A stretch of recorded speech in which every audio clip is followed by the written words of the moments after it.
Good morning. Hello there. Good morning. Morning. I'll see everybody Thursday. Welcome. Very good. Thank you. Yes. Welcome back. We left out with some, we were addressing some dangling language out there last time. So we definitely got some new language review to do. And then there's one section where we've incorporated like the VPK MOU into the summer school section. We need to look at the summer school section a little bit. But before we do that, I'd like to tackle the big issues, and which are significant to everyone, which is our compensation, the differentiated pay, and kind of the professional compensation language we had talked a little bit about last time. I will tell you, before we get started, before I distribute anything on our behalf, there were some changes in some numbers as the good news is that the total package has grown. However, it changes the numbers within inside the total package. Okay. Here's the core on the compensation of it was reconciling the numbers that Guido has as he approaches the final numbers on evaluations, and reconciling that with the folks that are being hired and rehired and locked into the system, and exiting people that are no longer with us. So reconciling those numbers. Remember, you guys questioned that 500 and something employees. I've got full explanation on that, and there were 200 employees that were caught in that transition that were with us, had evaluations, and I'll explain more of that as it comes out with some full explanation there. So that's obviously the total amount that was available in that section is still $4 million, but it moves some numbers around. So we need to talk about that and address that. The differentiated pay, when we left, I'd asked that we call a subcommittee for that. Reason being, did not pull the subcommittee. When we talked on the subcommittee before, we worked out all the little nuances in the language, but we stopped short of where money would impact that, because we weren't sure how much money was going to be available for that. Didn't pull it because that's what we need to talk about, where the money went that was from the lift and how that is possibly going to be distributed, if we can reach agreement on that. So there'll be some explanation on that also. And then we probably, I want to look at just how the professional compensation language we looked at last time, and then go from there with the stuff that might not be as pressing. But I really feel like we can really cover a tremendous amount of ground today, and teachers being back in, I know they're waiting on us. So us as a collective to get this money out that's on the table. So hopefully we can make a lot of progress in getting that done today. So first thing, if I can send around the compensation as it's been revised, and I tried to clear it up a little bit. I tried to clear it up a little bit on how the explanations go on that, and include the total with the COLA at the top and things like that. You'll see. So I think people will read it a little easier than what it possibly was formatted before.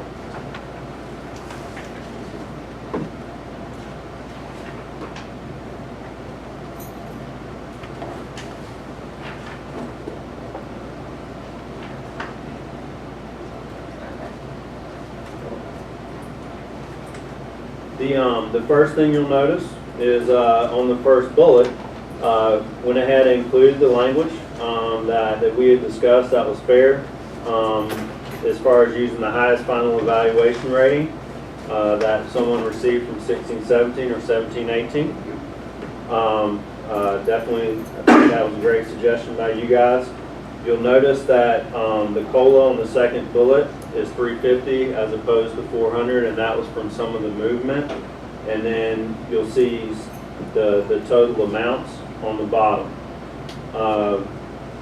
for each area. I want to explain a few of these things because you'll see some movement in the numbers. As we have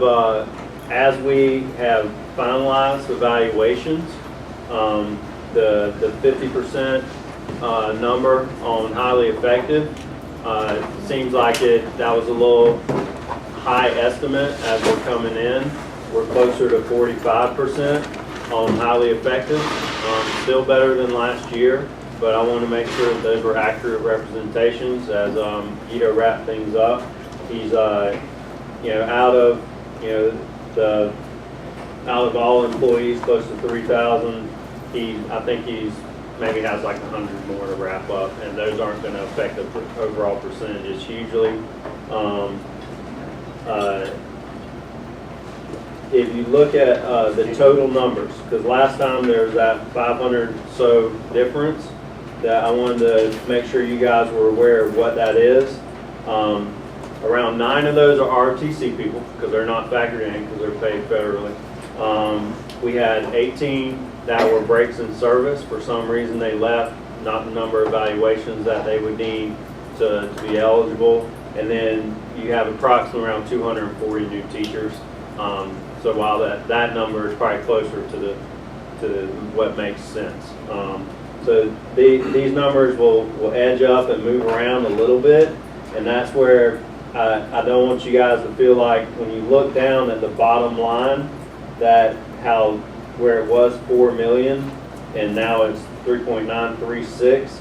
As we continue to process and bring people on board and fill all vacant positions, that money will come into play as those people qualify for COLA as their process cleared and are hired.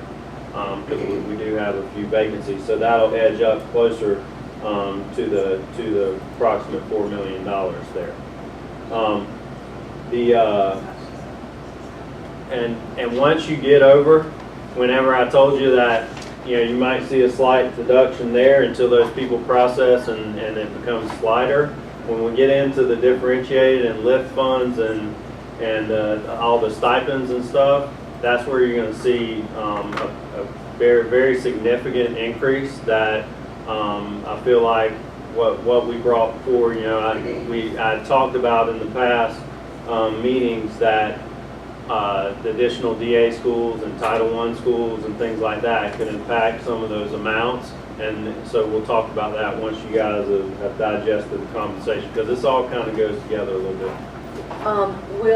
Once the contract is ratified, will the new hires then be eligible for the COLA this year as well? If you're a new hire, right, then yes, because the cost of living adjustment essentially it's going to affect our. You cannot discriminate amongst employee classes. So essentially, every step or every level, rather, on that entry salary schedule, placement schedule, will be impacted by adding that COLA amount to each one. But they would not qualify, obviously, for the performance pay. Right.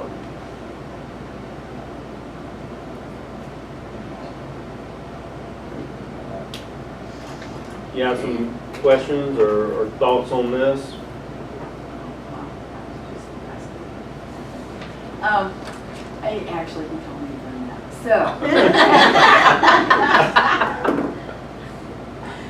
So if And Megan's not here, so. yeah, Megan's not here. Things like that. If we agree to this, right? Since Tony brought up with the new hires and everything that is happening, then can we have language, agreement, something that says that we are going to look into next year doing something for the compression of what I would say, I whatever, think, something, I mean, can there be something that so you're saying, dealing with the, that when we reopen following this ratification, you're wanting some commitment to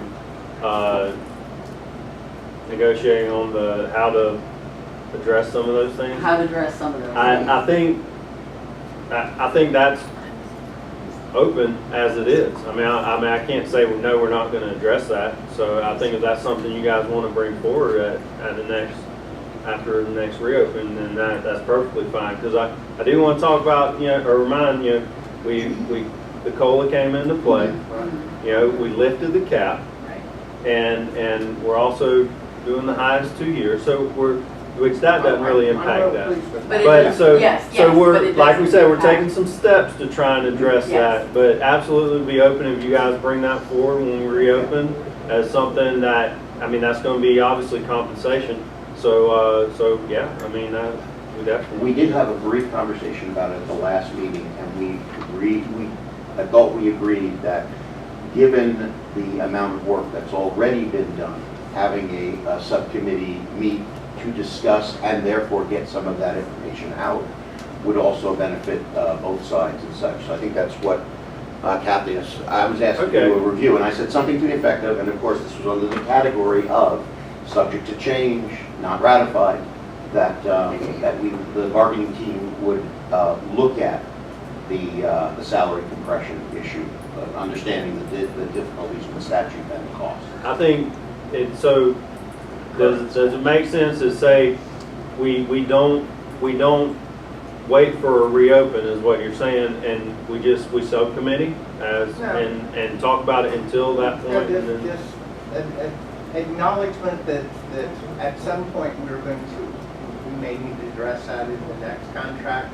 It may be just a statement that we realize there's a problem and are getting to reviewing or so. I don't want to hold this up. We've addressed and admitted that it's an issue. I don't want to include in contract language that, that to me, that's not contract language. I'm saying on tape right now, it's an issue and we need to look at it. So I think we do that. Because I can tell you, as soon as we ratify this, obviously, now that one of us are done, I'm going back to reopen that in my office and prepare with my team and talk with the new CFO. Because now I got a new bright mind on board to help me look at some of those things. So I think definitely in the future it's something we've got to explore to continue to get people a little more comfortable with that. So are you guys prepared to look at the other parts? Yeah. Okay. Now, what I've got here is a draft MOU. I've got some notes that also explain some of the movement in the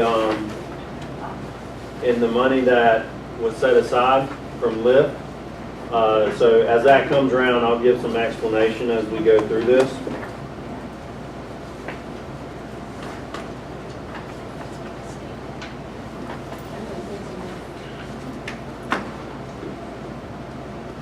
So some numbers have shifted on here also, and there's a couple things that have shifted those. If you remember what I previously talked about was we would take the money from LIFT and move leadership opportunities over to the supplemental pay schedule, and we would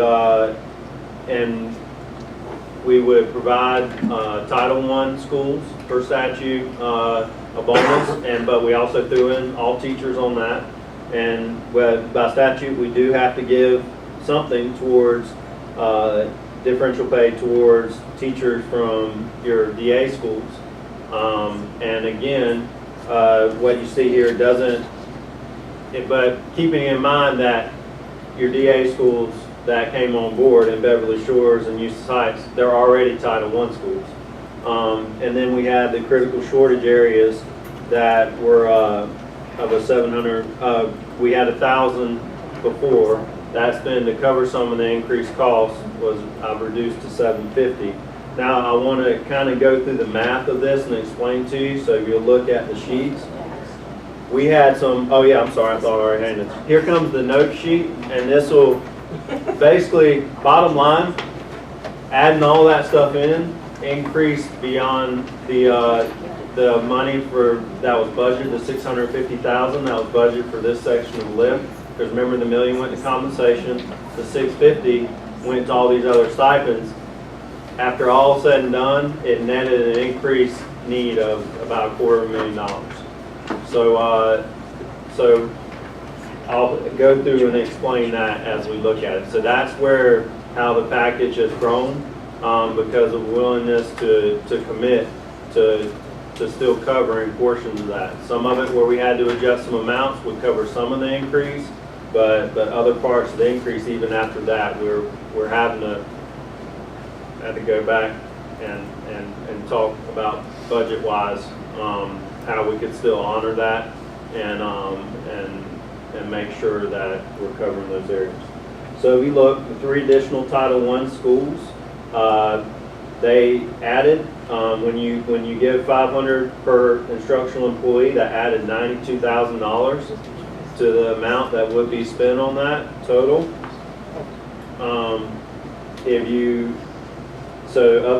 Of the 629 for the Title I supplement, 92,000 is an increase.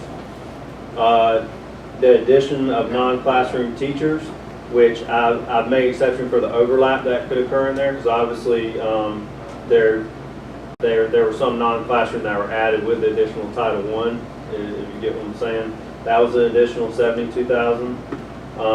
The addition of the 2 DA schools at $250 per all teacher, it increased 33, with a total additional just on the lift supplements and stipends that were agreed to 192,000.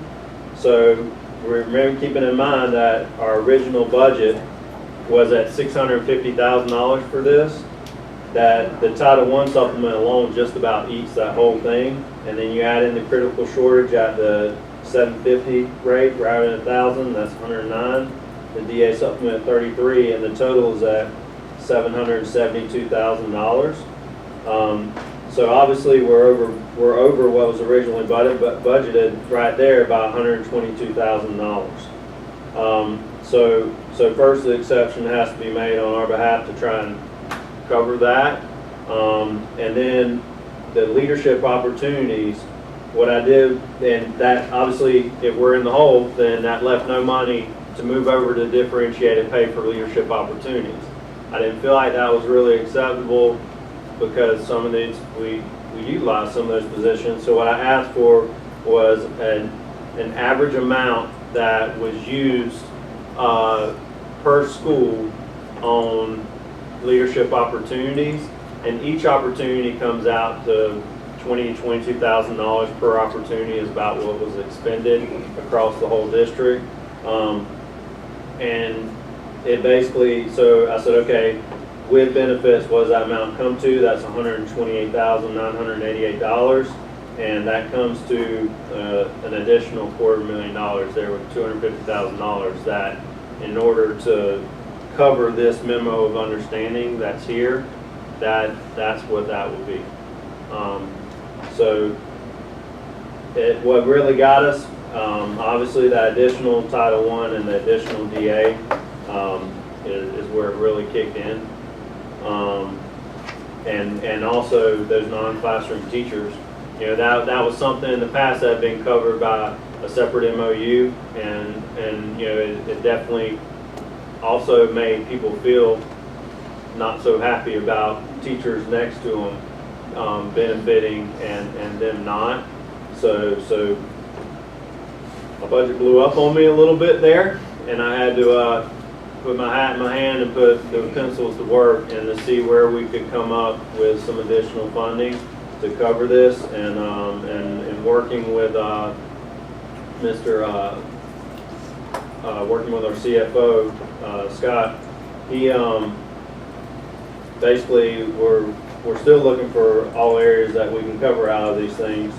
And at the end of the day, if it's budgeted through additional laps or whatever it has to be, and we have to continue to cut on our levels, then we'll do whatever we got to do to try and figure out or any additional source of revenue or anything that comes in. So that's where we're at as far as this. And I know it's a lot of information. You'll see when we get to the differentiated language, you'll see where I've added those amounts into the stipends and what that means for each school, and in the differentiated language. I'll go ahead and send that around because I think it's important that you guys see that. And you know, and I know we've talked about it, you know, what we want to see for the future for leadership opportunities and what that will look like.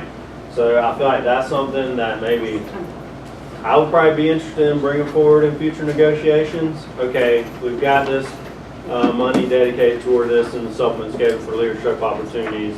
Is there a redesign program that we can look at? And that's another thing that's so big that it would require subcommittee. It's not like I could come up with that on my own. So.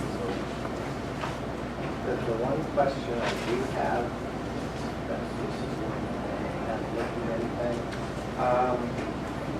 How do program specialists play into this? Are we calling program specialists non-classroom teachers, or? Are they a program specialist at that works at the school? That maybe multiple schools? They are not factored in to this now, no.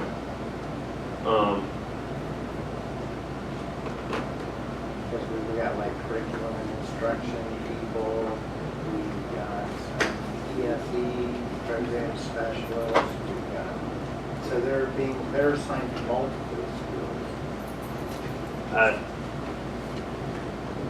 They are not considered in what we put here, no, sir.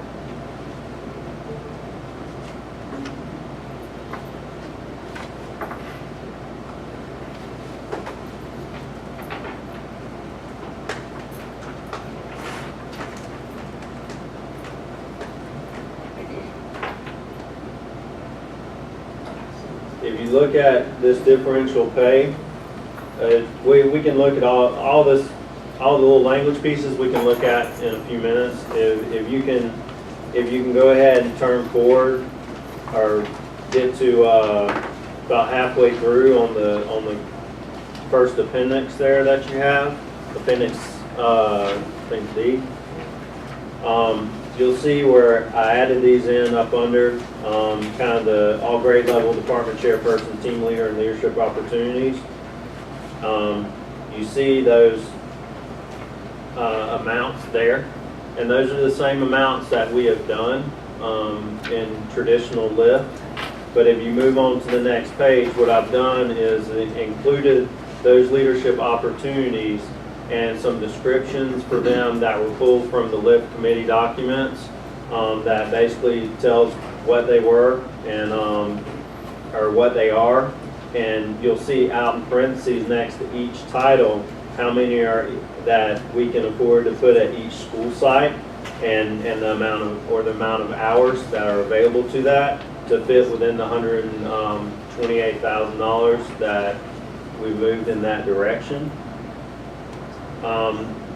The main thing that changes there is it used to be you had to be a certain lift level in order to fill those positions. I think that restricts teachers' opportunities.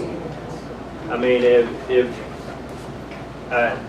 but it also ties principals' hands too, because I'm saying if you were formerly an advanced, distinguished, or whatever, and your principal was interested in you for that spot, but you didn't have, I guess, enough valuations, or you were somebody, it limited who they could work with and who was interested to fill some of these spots.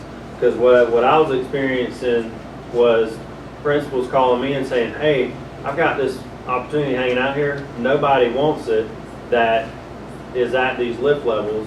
How do we, can we make an exception? And I'm like, yeah, well, if nobody else is interested in it, then I would assume you would.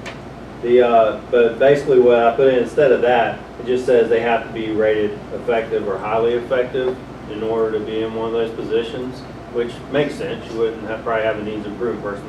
They're the ones that are getting help from these people rather than. So you'll see some of that mixed in, and then the other bullets that are down there address if they're already, this is just stuff that was already in place. If they're already a non-classroom teacher and that's part of their job, then obviously they can't do it. And if they're then whatever documentation they need to submit to their principal. What happens when you have teachers that are given children that have been retained, and the state law says you must have them go to a highly effective teacher, but there is no one? You know, that's some of the things we're dealing with. You know, you get into your DA schools, and it's the 3-year VAM record on people is what we're wrestling with. What happens when nobody's available that has the right 3-year VAM record, you know? Right. So I think we do the best we can to meet those obligations of the law, and then document if it's impossible for it to occur.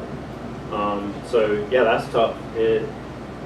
You know, God bless all our folks up in there in Tallahassee. I think they understand it all, but they create these things that, and I can tell you, I'm starting to get surveys from organizations in Tallahassee that are probing into these areas because they're realizing that, you know, superintendents have got some real heartburn because they're trying to give feedback that, look, y'all created laws that are impossible to handle with the workforce that's available right now. So, you know, it goes back to the point you guys keep making, and that, you know, retention is going to be more important than ever. And yeah, so it's very important that We kind of shot ourselves in the foot on that. well, I think we've got to approach it with an open mindset to make sure that we try to meet the law as best as possible. But they're not realistic on those things. So that's how I've rolled those into here. I just didn't feel like just putting them into the supplement schedule without some additional explanation, especially with, you know, dissolving LIFT and that committee not being fully, you know, rolling forward. So that I felt like it was necessary this time to provide that additional input. So those expectations are there.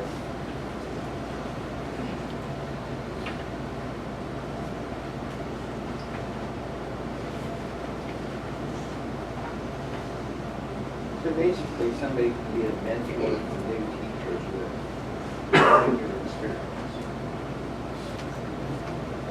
You know, I think you would probably find that I don't think, is that possible by this? Yeah, it's possible. But I wouldn't think that would be the usual way it winds I up. hope not, But we've had department heads who had no years experience. But if you, at the end of the day, if somebody comes in and you've landed a superstar, that's a good chemistry teacher, and they can bring something to the table, and your veteran is not willing, who's also great, doesn't want to take on the additional responsibility, then that allows some options. So you know, at the end of the day, you would hope that we're doing what's best for the kids. And I think some professional judgment and some trust on that will have to come into play.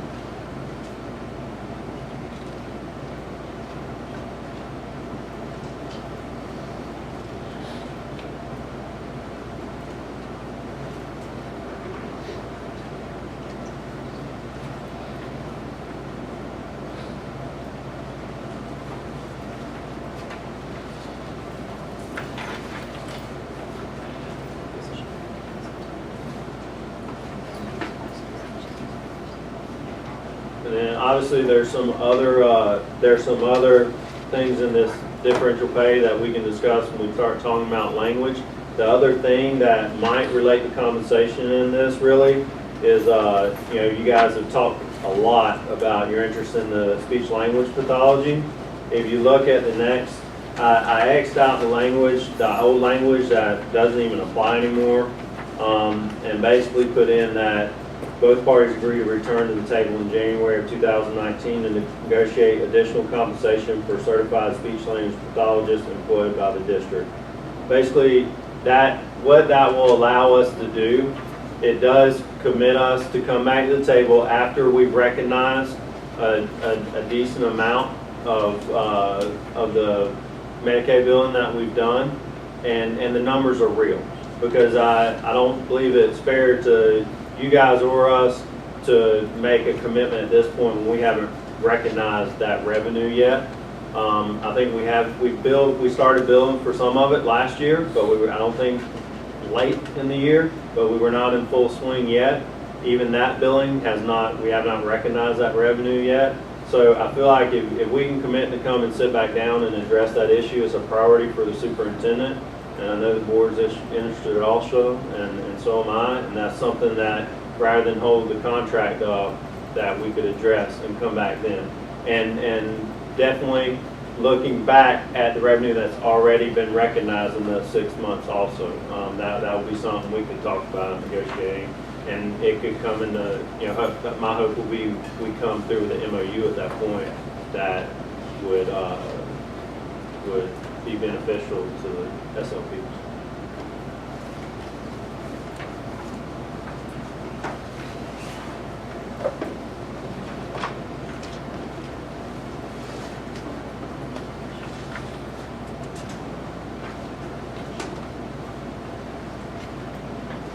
I do have one question here on the very last page. Okay. This one kind of struck out. And I don't know whether it's because there's more students or what, but there's a big difference between elementary and middle school stipend for before after school duty versus the high school one. It's the same.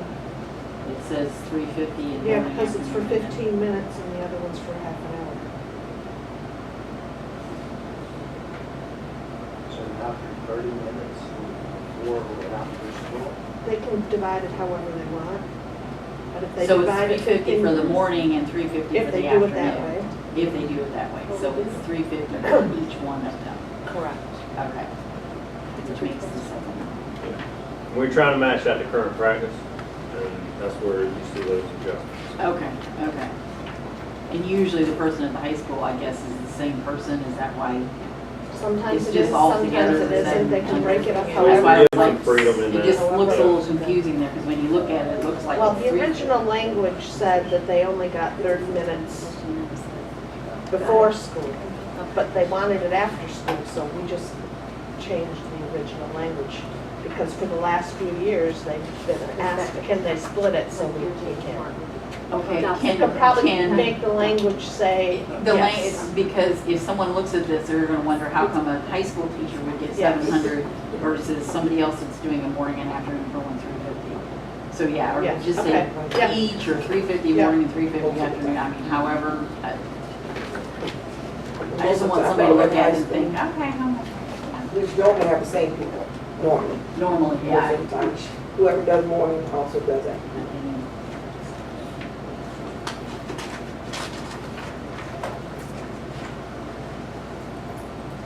You can see where we struck on their all test coordinators in this one, the high school level, because now there's full-time positions that cover those. So it's just updating that.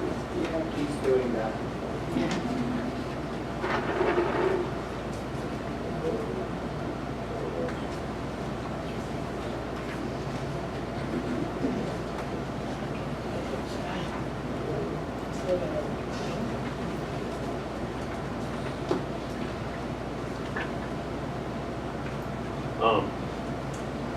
Would there be a way, since you were just talking about the SLPs, with putting something in there, could the program specialist be put in that same sentence? What, as far as, Getting a supplement, getting a stipend, getting a, I don't know. I mean, I feel like that, I don't know what the weight of that is. And I don't know who's assigned to where, because I imagine you have some folks that are assigned to some Title I and some not Title I.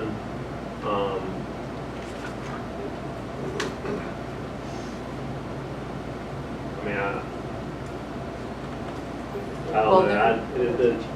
They're teachers, and we understand that, but we've had, again, this has been so discussing this, that they don't have any kind of supplement because they're not eligible for Title I money. They're not eligible for supplements because they may not be at a school. They're not, for these extra things that some other teachers at a school would possibly be. Just said. But if they're a program specialist, they're serving any school that they're serving in the same capacity, correct?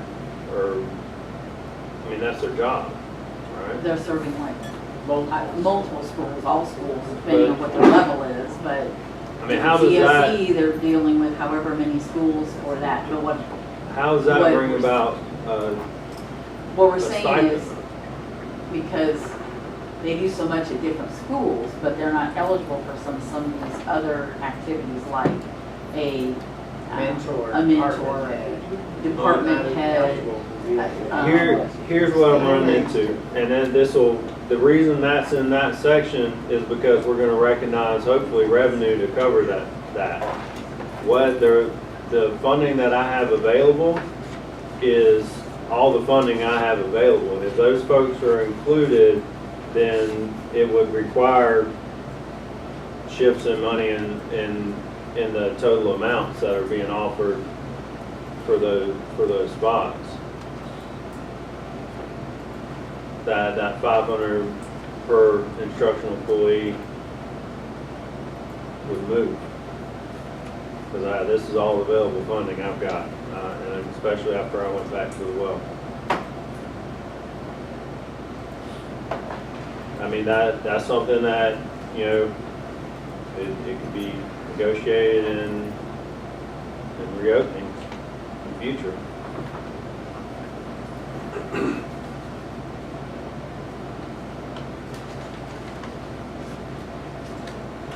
I agree, it can be, but that we've heard, and I know you weren't there, but we've heard that same sentence for 5 years in a row on this program specialist. I think They have to. I would imagine that showing that you've pushed for the non-classroom folks to be included in these things, and I've shown an absolute effort to include them. I think that shows that my ears have been open to the things that you guys are asking to look into. So, and it's a money issue, to be quite honest with you. We're trying to show a track record of being fair and having open ears and ideas for you guys. So. Well, can you just plug my school into Title I, please, because we are. If you could do that for me, I'd be very happy, because we always were. I mean, now we're sitting at, you know, And so, we've never had a poor population, so I mean, I don't understand. Half of them went to Round Lake, we lost the cream of the crop, then it was whacked again to Sorrento. So, yeah, I don't get to make that decision.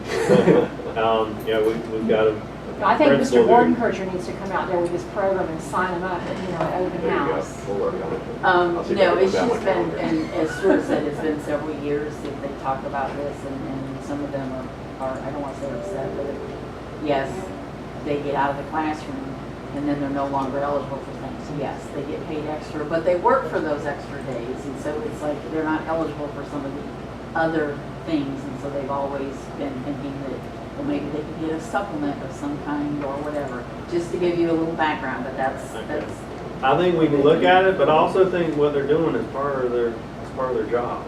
So, I mean, a supplement, just a supplement, I don't, I think So- I just kind of think that's the decision you make when you get out of the classroom. There are some things that come with that, so maybe some extra days. You maybe you miss some of that. If that's not what is probably best for you and whatever your situation is, then I'm sure there's a lot of wonderful principals that would love to have some people back in classrooms that would do great things with kids, and then they would be eligible again for those. I think that's just a personal decision that comes. and I'm not discounting the work that they do every day, but, I mean, that's a debate that's probably can be had within the teacher circle. But, I mean, a classroom teacher at a Title I school, I mean, that's, Because I think it's important, I know that, the non-classroom teachers, that was a big deal to make sure because they're doing that work. And I just remember that I think when all this came about, it was the idea of, keeping teachers in the classroom, working with kids, but we know that the support staff needs to be recognized as well. So, either at the school site, or sometimes if you take one of those jobs that isn't at a school site and serves multiple things, that, I think you have to look at it and see if the extra days are going to. Yeah, absolutely. And so I think you just have to make the Right, decision, yeah, if that so- would be what you want to Correct. do, Decision made for next year. Yeah. Yeah. I mean, it's a tough decision. It is. It's a tough decision, but I don't know if holding up everything for, I mean, maybe that is definitely something we can look forward to the next year, but that's just.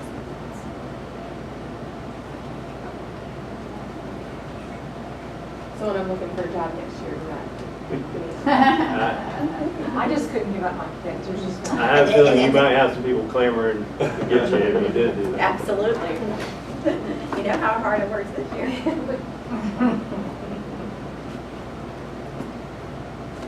So I know it's a lot to digest, but we've had, I hope you guys are seeing that we've had open ears throughout this whole process on putting all this compensation together. I've gone back and the superintendent and talked with her, and the additional things to cover these are a priority. And our ears are going to be open moving forward. And I know, like with the SLP thing coming back in January, keep in mind too that SLPs are on that critical shortage list also. Yeah. So they get a little stuck in there for the critical shortage also. Yeah.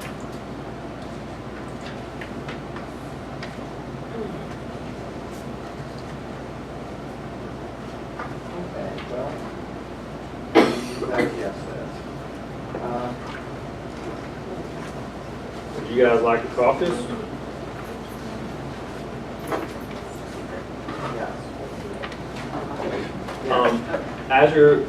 Before we break, there's some things we talked about in the past that I feel like I want you guys to keep in mind too. We haven't talked a whole lot insurance. Just a reminder, if you go back to your proposal from May 9th, there was $107,000 worth of insurance language there also. So if you want to review that too, because that brings about the total package to approximately $5 million that we've got sitting and waiting that we get for our teachers. So I know that comes into play also, and I just didn't want that to be missed. Okay, we caucus. In the caucus, 9 is 23.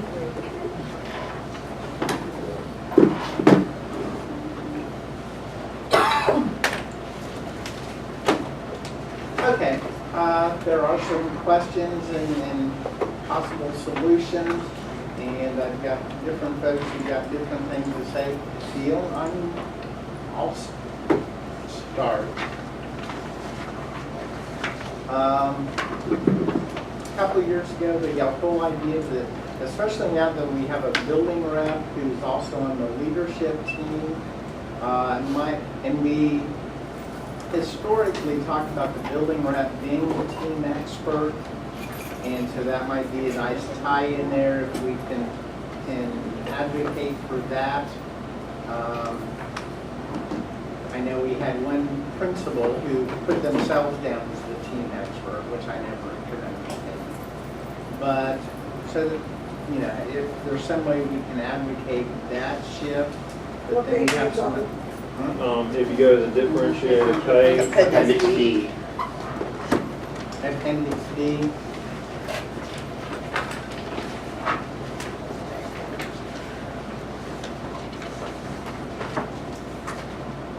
Because I think the idea of improving practice, giving teachers support, training, retention, anything we can do that's going to facilitate that.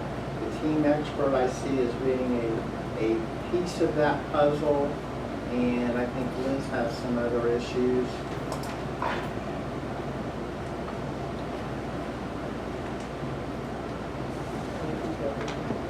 go ahead. All right, a couple of the issues that we have with the site-based mentor, we noticed that there's 2 per school. And some of the schools are larger, obviously, and there's some schools that have a lot of new teachers. But one of the issues with mentoring, it doesn't have to be just brand new teachers that might need mentoring for whatever reason, although that's where we want to do our focus. It's a concern of ours that we have 2 at $500. And I know, and I'm just going to sidetrack, but just for myself, I have 9 new teachers right now at my school.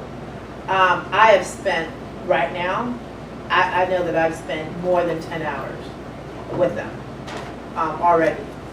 School hasn't even begun yet. The issue though is we have, and I know that there's a money limitation, but when you do with, for instance, the PLC lesson study facilitator, well, your department chairs can do some of those things. Your mentors could do some of those things.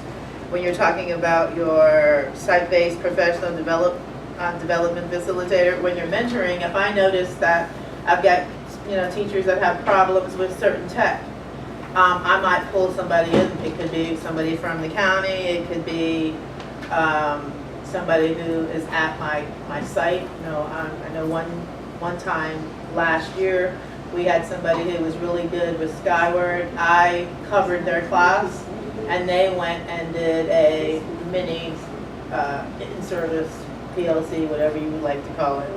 And then your curriculum-based writer. So you don't have a lot of money there, but if we can sit there and make some more mentors available at the school to do some of the in-services or whatever else that might need to be done for them, and give some other people some options, because the problem is, as I was talking to you, your department chair is not necessarily your best mentor for all teachers. They know their curriculum, but you might need other people to assist them, and they need that curriculum piece, but maybe they need to understand the culture of the school a little bit more, and to give principals the option of having additional people to give this support, to build this culture with the new teachers, and to basically put money in where we're talking about trying to retain people. This isn't allowing that. I mean, it's kind of like we've chopped it up. And I'm not saying that you couldn't do any of those curriculum piece writings, or if you couldn't do any of the PLCs as a mentor, but if we could kind of revert that money and allow mentors, more mentors within each school, and then have that flexibility. Simple is always better. Yes. Add a vision that we're going to someday have a real dual pathing / leadership benchmark program. You got a team expert and you have a school mentor. And all the rest of the buck is titles from the lift days go away. And the principal decides that person has got leadership potential. I need them to present the such and such. I need them to mentor the teacher literally. I need them to, and then use the money there. And a site-based mentor takes on a broader job position, and ultimately will probably become the feeder system for principals entering people into the leadership benchmark program. And we just simplify and use the money we think more wisely there. Because we had 8 coaches that were, I do believe it was 8 coaches, instructional coaches that were absorbed into the classroom. Is that something correct? That's probably close to correct. We put some structures in. That was a meeting you went to yesterday, right? Can you share some of that? Also, what's going on there? Teacher induction support teams, Liz was there as well. Okay, can you guys share some of that? Well, one of the things that we were just, it was an excellent meeting, but now it's going to be putting a lot more work at the school site to keep track of what certifications are going to be necessary, where each teacher is. I mean, you're better at speaking to it, but we have HR support. Right. They want to come to our meetings. They want us to have, and this is why it kind of fits in. They want us to have a monthly meeting. Well, if we had somebody who Well, as a mentor, that kind of fits in with your PLCs, because it is a PLC for new teachers. But we're asking for a monthly meeting, and so that gives that support. We're trying to keep closer eyes and tabs on what they need and the timeline in which they need it. But we need to have more than 2 at a site. And that, I figured this discussion would become, because I kind of agree with some of that, that I don't remember exactly what you called it, but I like what you call it, second. And so basically you're saying roll the funding that, basically what we did was the average across each, roll the $60,000 that we're going to cover the bottom 3, keep into more site-based mentors for the schools. And Team all those experts, things can site-based get mentors, done. everything that should be around that. And But everything under else that, goes away. because you're mentoring, if somebody needs assistance in what, a program or whatever, that's mentor. And I just want a personal note, I'm thrilled hearing about this meeting, because one of the concerns I had when the Emily and the team cut the $2 million+ was, okay, so you've heard us, thank you, but now that you've cut the people that did that stuff, when's it rolling down to us that how we're going to do it? But then Mrs. Shepherd, who's always been on. To centralize out of the school, Yeah. to take away from here and move it to the school. And I don't know if it came to the principal meeting or whatever, but Ms. Shepherd sent out something recently, and I had to ask her, what's a TQR? And that's the assist, yeah, and all of a sudden now I had a person to direct a lot of the stuff that as a team leader we had to do to get new teachers up to speed because the coaches weren't doing that particular, or we felt there was a gap there. And that was great. So I applaud everything that's going on, and you know. I think it's great in many respects because when a teacher has a problem, it can't be the second Tuesday of the month necessarily. I mean, just before, the reason that I came in here late wasn't because I was being disrespectful to you, but I'm sitting there talking to new teachers about our current new teacher that's going on right now. But, so they need my, you know, or someone's assistance when they need it, and it doesn't need to be on a particular time schedule. I mean, I can show you my phone and you can see. Yeah. Does your administrators do any of that? Because Yeah, but and we shared this yesterday, this is the problem. Most new teachers want to please you because you're mama. They want to please their principals. They don't want their principals to know that they have a problem or a question. But Especially they annual want, contract. I mean, I'm not saying that they wouldn't, but, I mean, and I shared this with Dr. Slack, who was mine. It's not that she's not great with what she does, but when they're asking me, I'm not judging them. They don't have to impress me. And so it's just a different level. And it's not because of they're not willing to, because I believe that most administrators are going to want to do everything they can. But I don't want to say to somebody that I don't know something or I need help with something.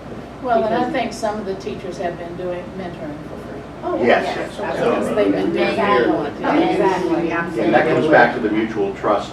We are a group of professionals. If you think of us as professionals, we're going to pick up slack where needed, yeah. But then I think by having this, you kind of put some other people into place that might want some of these other leadership roles.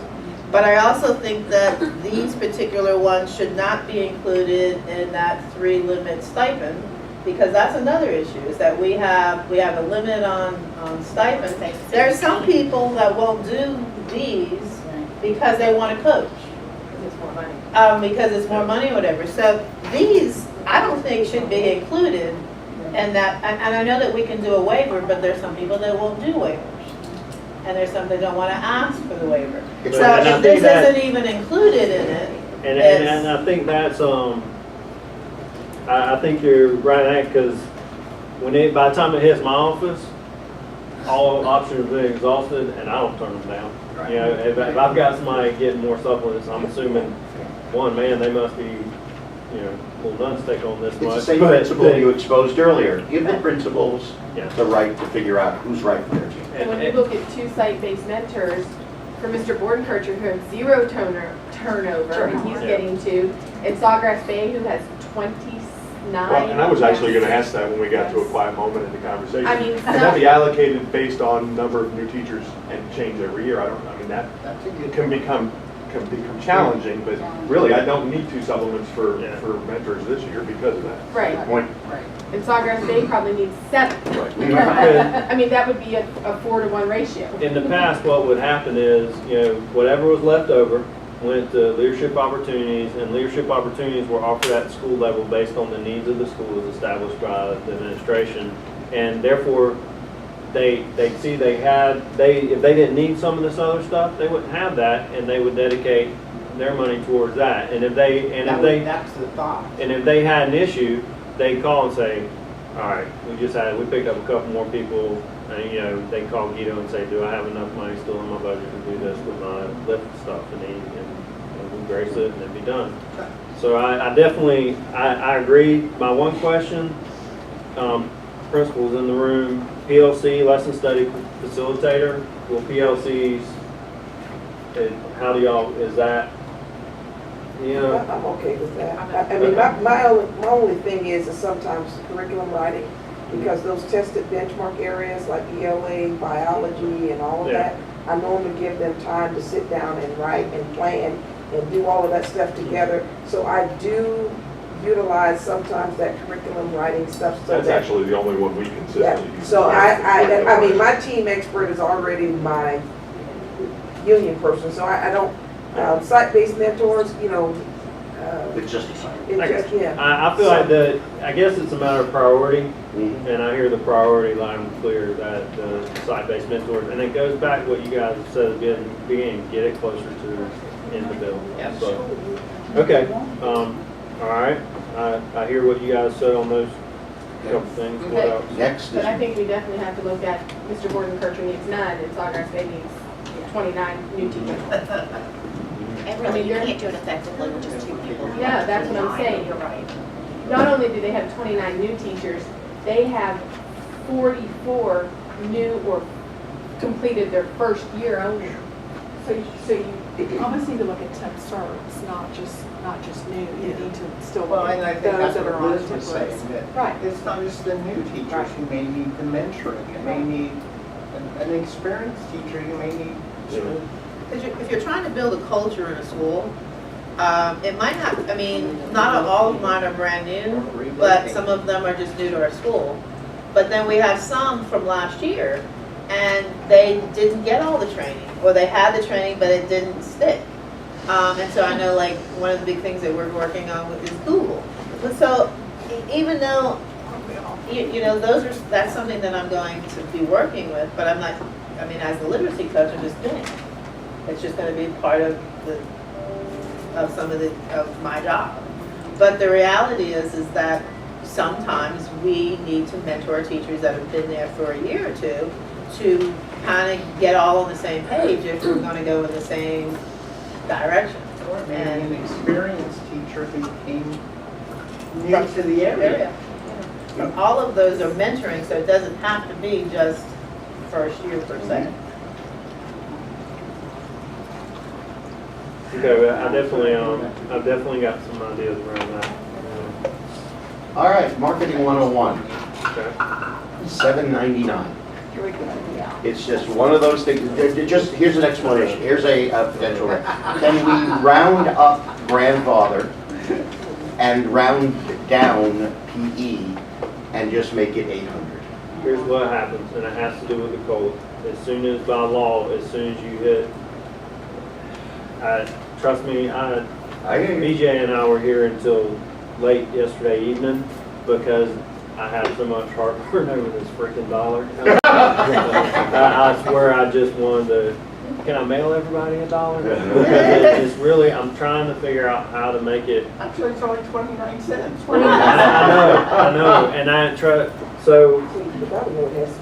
I'm sorry, Chad, just tell us the statute issue and we'll see if we can work out it. Here's what it is, as soon as you can only have, it can only be half of what an effective teacher gets.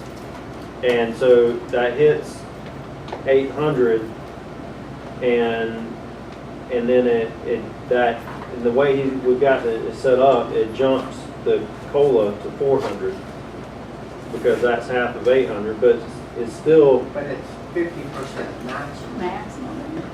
Isn't that the language? yes, 50%. yeah, but that, okay. Which means the 350 would still be 350, because I think it says up to 50% of your, I mean, somewhere in the world there's got to be a way.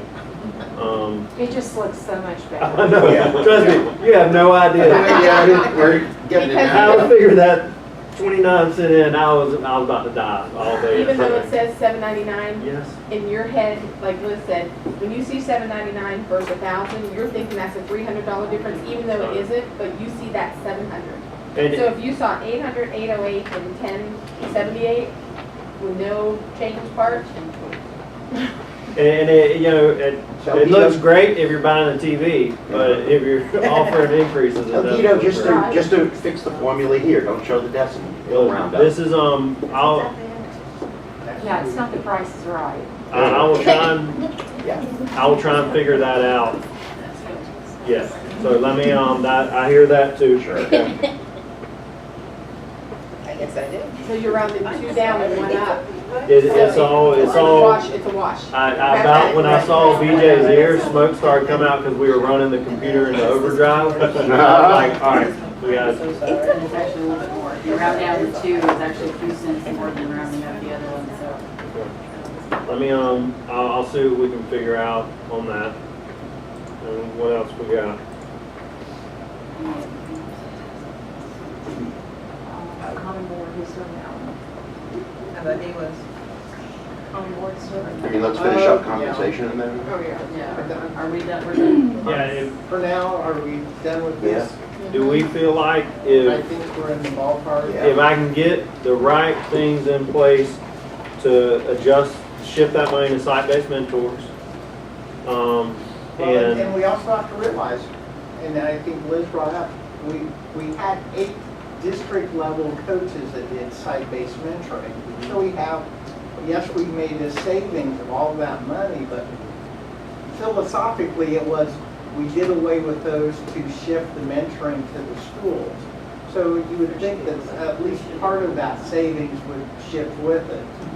well, and that, and, I mean, it's obvious where the money went. I mean, the money's right here.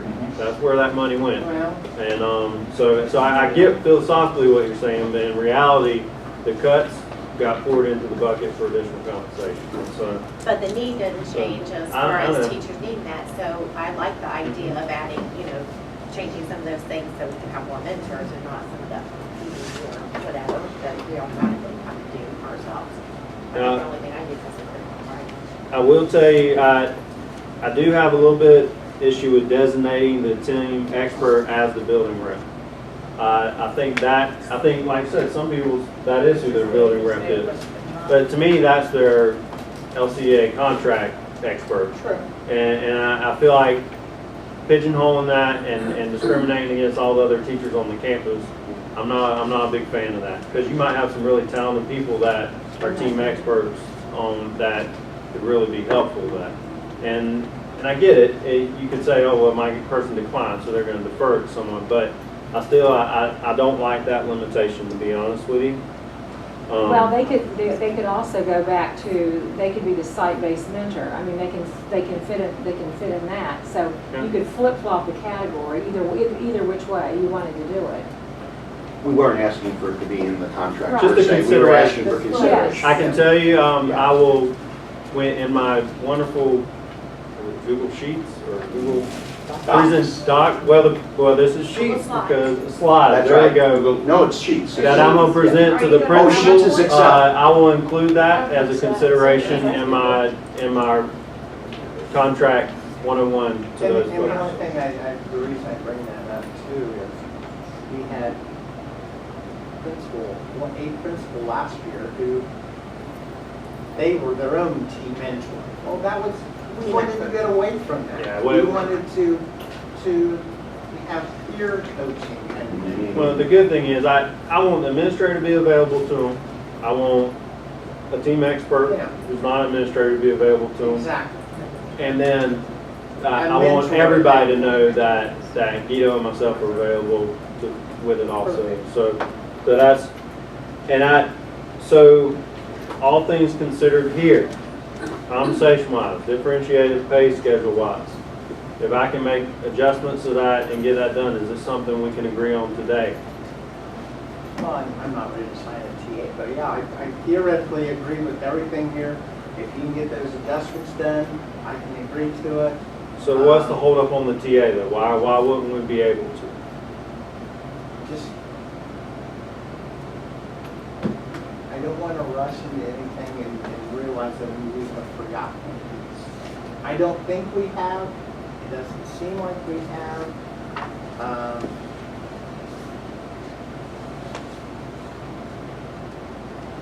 So yes, I can agree to it. But, so, Here's kind of where my thought process is. You know, we got people waiting on it, okay, and with now they're in, and they're off and running. they're off and running. At the end of the month, I've got Okay. SEIU going forward, and they've got their vote scheduled. I want you guys to be, Ready to go as yeah, well. so we can all be in that Okay. same light, and you know, it's The Okay. memo of understanding doesn't affect the other ones. Say what? Does this memo of understanding for these 4 bullets affect? No, Okay. I mean, I can sign that today. so, But the compensation package, I don't see any problem with. okay. So what I would ask is if we have some other issues, when we hit a breaking point, I'd like to take this out, give it to some people to work on, and maybe take a break. Yep. And I can bring this back in a way that's hopefully palatable. Okay. Um, Now, okay, I'm sorry, I didn't mean. No, go ahead. I was gonna bring up a new issue, but. Okay. And then outside of that, I'm totally honest with you, we've got to review some new language from last time. And then we've got a stack of TAs and we're done. So there's a good possibility we could walk out here with a full TA today if we dedicate the time to it. Okay. I propose we take a little break right now, see if we can take your stuff, and then see if we can be back at 10. Okay. Ready to continue. Okay. So, Before you leave, though, Okay. one of the things that I'm now getting, and I think I emailed yesterday, about this whole common board configuration. There's nothing in the contract. There's nothing in school board policy. There's nothing in state law. We've defined lesson plans being up to the teacher. So if they want to do it, or their team collaboratively want to do something, that's to help a new teacher, that's them. But we're starting to see this, and there's no data that shows that it improves student achievement or development or progress. Can we get this put to bed so we can move on? So, I know the conversation, I know not originates, but it goes back to some discussion and some, where you guys came forward and wanted to talk about it, and it was agreed that, look, you know, some of this doesn't make sense. And I know you and Emily hashed out a little bit last year, and Emily even sent out an email saying, Emily no. re-messaged to people. Yeah. That's what I was gonna ask, has she provided you feedback yet from the email? No, not That's yet. why I didn't, and I know what she's been doing, she's running around with her head cut off. Oh, yeah, I realize that. I- But no, I haven't got I can tell you feedback. that if that needs to be re-messaged again, we will re-message that again, absolutely. She and I haven't even passed. But I just Sure, thought I so- would develop a statement that I can share with my building reps, share with Yes. offending principals, whatever. And I think, I know Lake Mineola came out with something saying, yes, it might be helpful, but it's not required. Okay, Yeah, yeah, but we it's not, can, it's not that way where I am. well, and I know your got school was whacked, one yeah. that was pointed out, so, And yeah, we can something- definitely handle Something that. must be going on because Yeah. in the curriculum department, we've gotten more calls this week about Common Board than ever before. Okay. But if So you I'm would not tell sure her, where it's the coming principal from, said but- no. Okay. All right, yeah, we'll handle that. Yeah, absolutely. Okay. Like we did it, we put a stop to it last year, And then and that's why we'll do I- that again. I'll talk to Emily as It's soon just as I starting can get a hold of her. I don't want it to No. turn into something. No, it doesn't need to. It 'cause doesn't need At this point, it should be water under the bridge, so, I'll see what she messaged out, I'll get her to re-message it, and we'll nail that one. So there's a conflict with what we put out? Oh, Oh, No, some principals are You got- Once again, saying we have it right. Yeah, so, there's Yeah, not any pride in that, is But some there? principals are saying this is a non-negotiable. Yeah, see, okay. You have to do this, you have to do this, I'm the administrator, and we will do it my way. We'll work, Don't we'll say anything definitely to work on anybody that. else about it. Actually, I hadn't, I figured Emily was gonna get back with you, but I knew, But I knew she I was was like, busy. she's buried at the moment, so, yeah, we'll. So we good to take a break? We're good to take a break. What, you guys, when do we wanna reconvene? 10? Can you do it in 10 minutes? Or have somebody bring them to you, 15 minutes? do something else. You want to do 15 then? We can do something else. Yeah, can we come back at 15 after? Okay. Yes. Okay, alright. Yeah. I'll let you know what I got people buzzing away on. We're working on finding the 27 cent and how to legally get that in there. He told me don't talk to him for a few minutes. And then I've also got somebody else working on a scale of how to dedicate the site-based mentors. Because whenever I pulled the data to see how many new teachers. You had a couple spikes on the radar like Sawgrass Bay, Eustis Heights, and then it fell to another tier that has about 7 to 10, and then it falls to a smaller tier after that. So what I asked him to do is work on a tier using the 60,000 that was dedicated to those other 3 spots, and roll that up to the 20 that we had dedicated to that. So he's working within those parameters to come up with some tiers that hopefully will be feasible. The difficult part in that is, you've got, any teacher could need help, So that's why we don't want to limit it just to brand new teachers. So kind of keeping those numbers in mind, what's a reasonable amount? Because I think what's been done in the past, I think it was a larger number of new teachers that these people were supporting. Maybe they were mentoring with who knows how many. So he's working on that. So they'll hopefully when our next break comes along, they'll have some good messages for us. And one of the fellows, they're going to come and see me hopefully for them. So that's what we're working on there.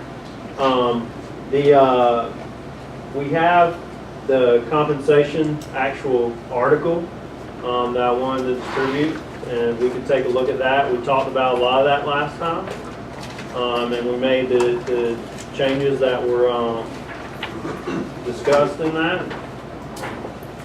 Where we were switching out everything to the word placement rather than salary schedule and all that good stuff. Is it coming? No, I didn't know if they had enough for that.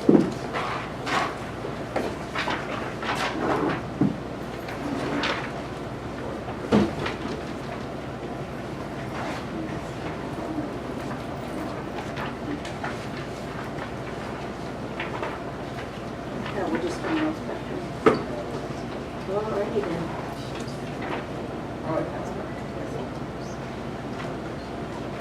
You can go through and just review the changes that are within this, and then we can discuss after that.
Social workers have been given up to 5 years for related work in private hospital or clinical settings.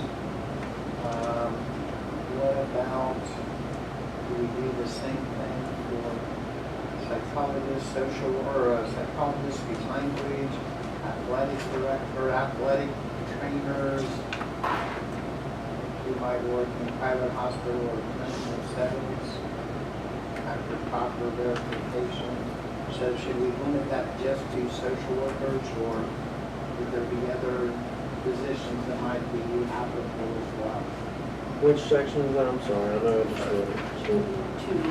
2E. Oh, there we go.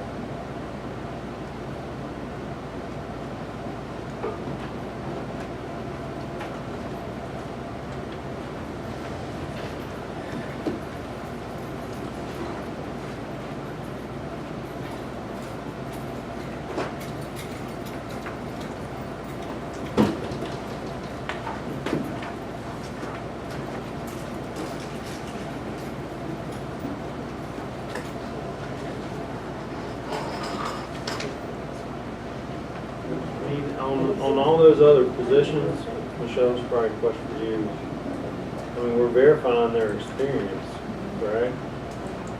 Like, I mean, I know on the athletic director, you probably a So sub, athletic trainer. athletic trainer. I mean, we give them, why is this in here, I guess, is what I'm asking. That becomes, do we want to just limit that to social workers, or there are several positions that might fall in there? I don't have any history as to why it was in there. To be honest with you, if a social worker or anybody shows up, we're gonna verify their experience. To be honest with you, probably doesn't need to be in there at all. I'm not even sure why it would even be in there because it's common practice to verify their. Take what they can put. And then there's somewhere where they've limited that, some people it's limited to accredited educational institutions. So the difference is, this is practical experience, this is not teacher-related experience. That's the difference in this, as opposed to all of the other experience that we're talking about, which is instructional, it's being accredited Got it. school, and it Okay. has to be full-time, and, I don't know the history on this either. 2005, 2006.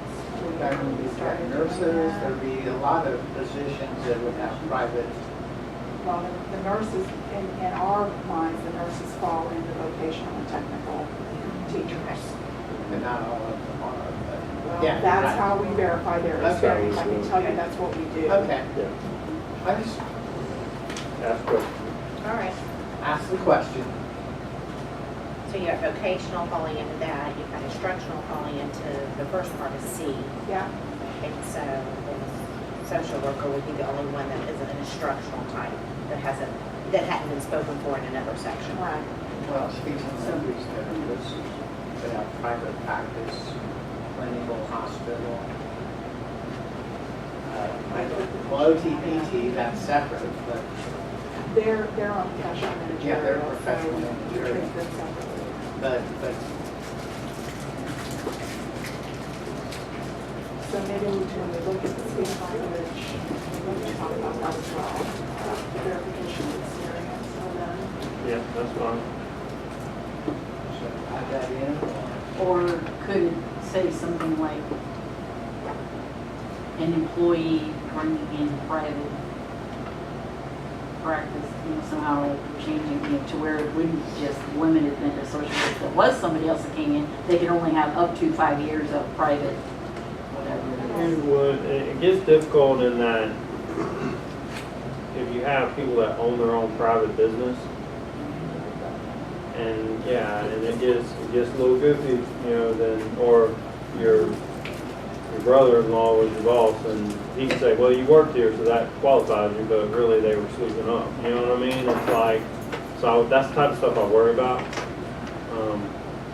So, I mean, trust me, we want to give people credit for verifiable related experience, but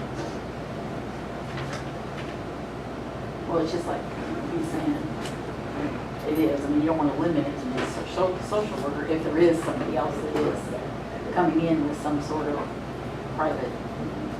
And it is verified that it is a legitimate verification. Then I would think they would have the same consideration, I would think. So you said psychologists? Psychologists and athletic trainers, those were the two that you mentioned? And speech and language. Speech language. Those are the three that came to the top of my head, because they would be working private practice before coming here. Clinical settings, hospital settings.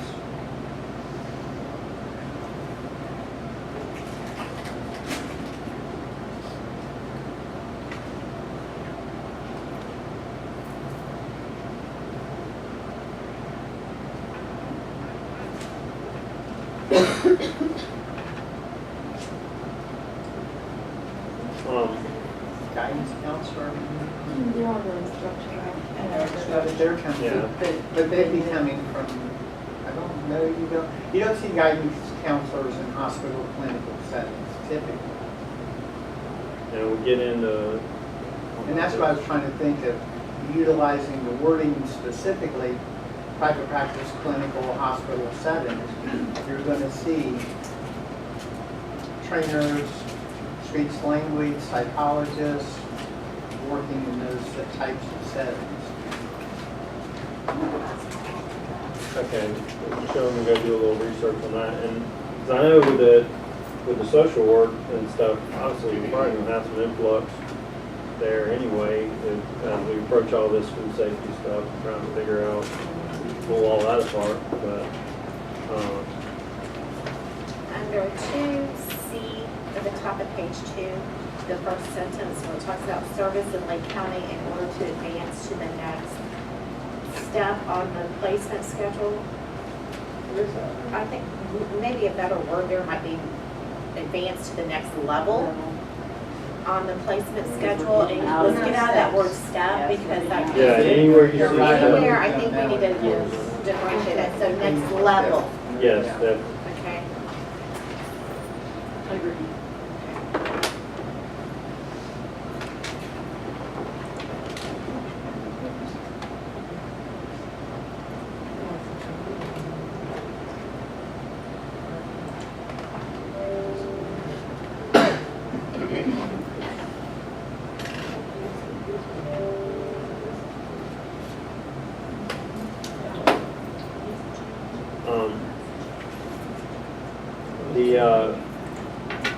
we talked about last time that getting people their credit as soon as we can, so we're talking about app verification, so I feel like that's favorable to everybody.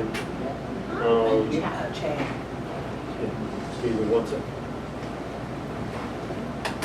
Put it all out. Well, I'm sure they already have it. They should be paid for it. They According to get your- the one supplement, yes, they do, they should. They should. The one supplement, not the second, not the additional.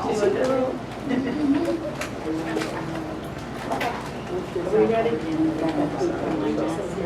Yeah, you're ready to do this. Yes. I'm not talking about, I'm talking about the new people that I hear about. Okay, we're ready? Yeah. Okay.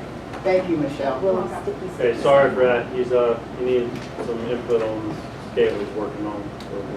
And of course, you said yes. What's that? You just said yes. Well, I gave him a little input. Okay, good. The best part is just. So, on this, did you guys, there was, the thing Thank I you. wanted to, the thing I wanted to really talk about within this was the issue that we've had and that we kind of shared, I'm not being thrilled about, is when we're getting recommendations on insurance and how we're negotiating those things. If you'll notice that, that we've got the guarantee in there where it was a little, it was kind of weird.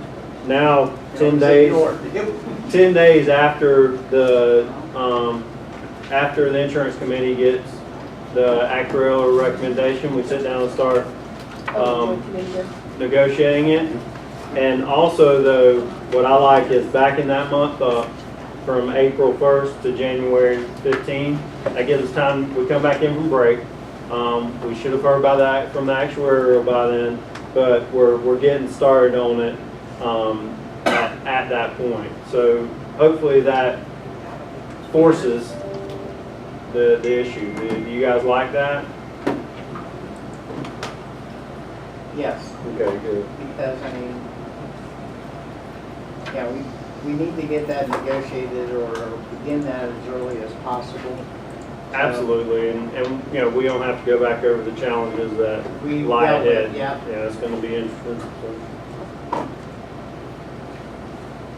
And it's almost like, we've almost gotten to the point where even as we settle the contract, we probably should just keep meeting periodically year-round to deal with all things as they come up. Yeah, That's a whole other issue between you and I. I agree. Well, it'll make this process a lot easier. It would, exactly. And then G, we went to risk management and Lauren Ritter because we had some discussion of what's covered workman's comp, what's not, and she clarified it fairly simply for us, that if they're requested and considered to be acting in the course and scope of their employment, then workman's comp, you know, is there. They, and she said there's been times where it was questioned and it seemed like it wouldn't have been, but it was. So I think that it moves beyond probably what the decision's made in here once we get to that. Good. At least that some clarifying language there.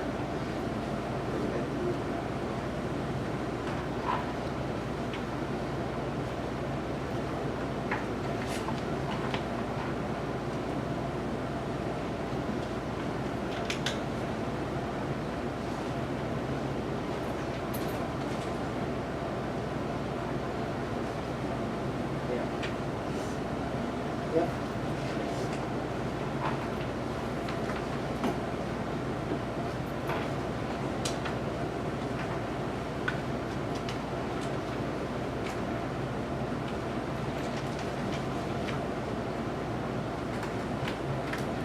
Okay, looking at section 13.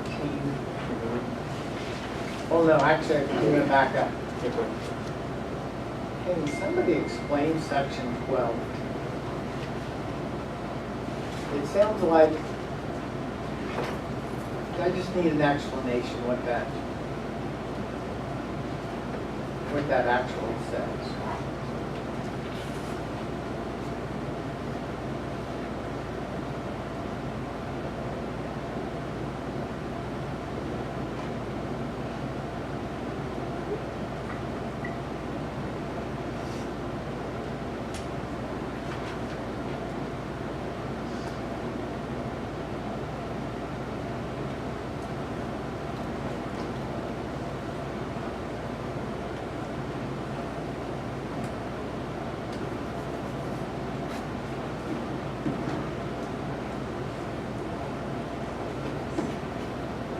Without looking up the statute, and this is just me taking a stab at this here, and being this looks like it's been around a while since it says 89, And that's, yeah, 1989. I would assume that that's in there that if we're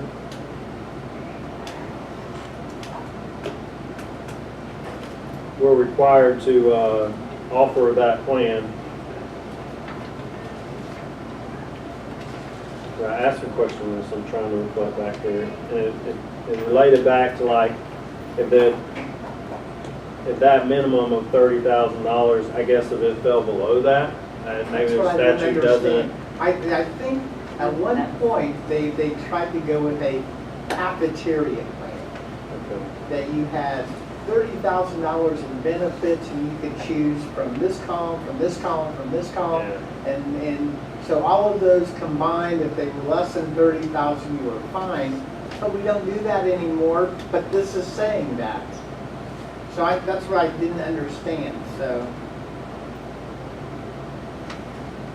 You know, it was when I met with Lauren and Marisol separately, and they were able to explain this to me in logical fashion where, and what, I just cannot for the life of me remember. The only change you saw in there was your choice of we've got a choice of 1 of 3 now in the dental care plans rather than 1 of 2. But basically, I think it as long as there has to be a $30,000 monthly reduction in order for us to offer those. But the reduction is what?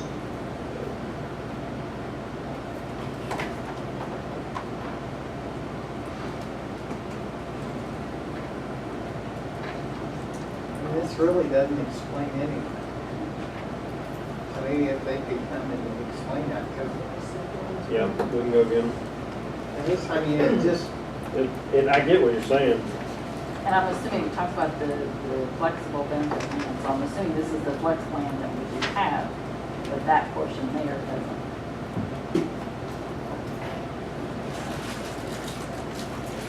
Yeah, we'll get them in for some clarification on that.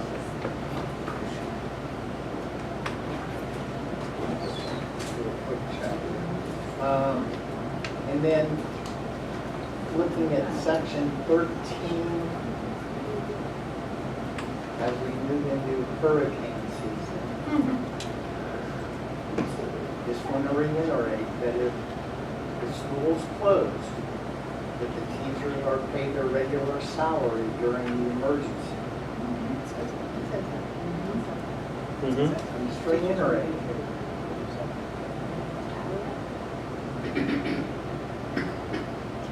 And I am, but So I'm just, yeah. I'm just drawing attention to it. Okay. Yeah, I think we handled the last hurricane pretty favorably for everybody. Well, yeah, according to this section of the contract, yes.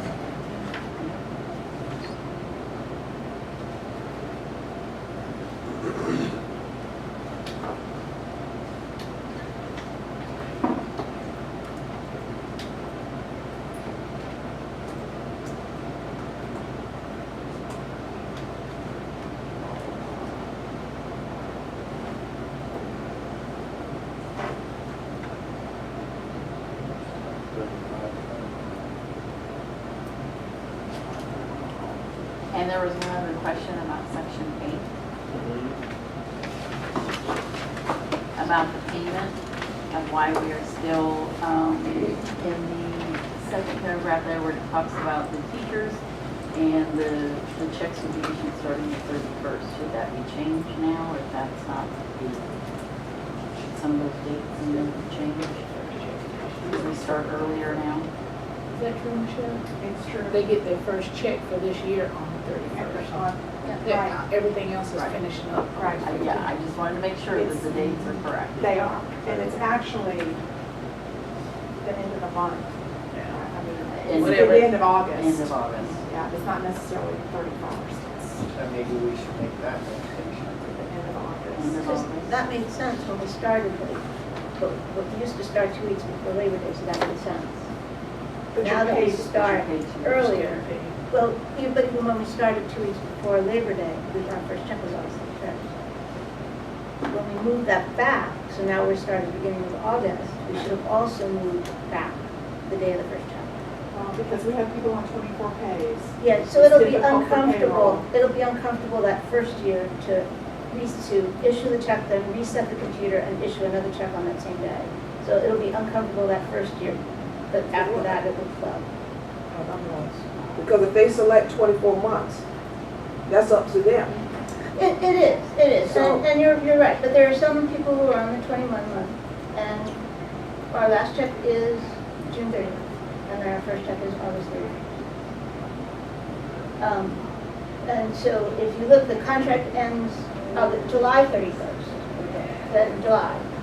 And so now you have teachers start working, beginning of August, who don't get paid June for time 30th. worked, June June 30th. 30th. June 30th. So you have teachers who are working the entire month of August without being paid until the end of August.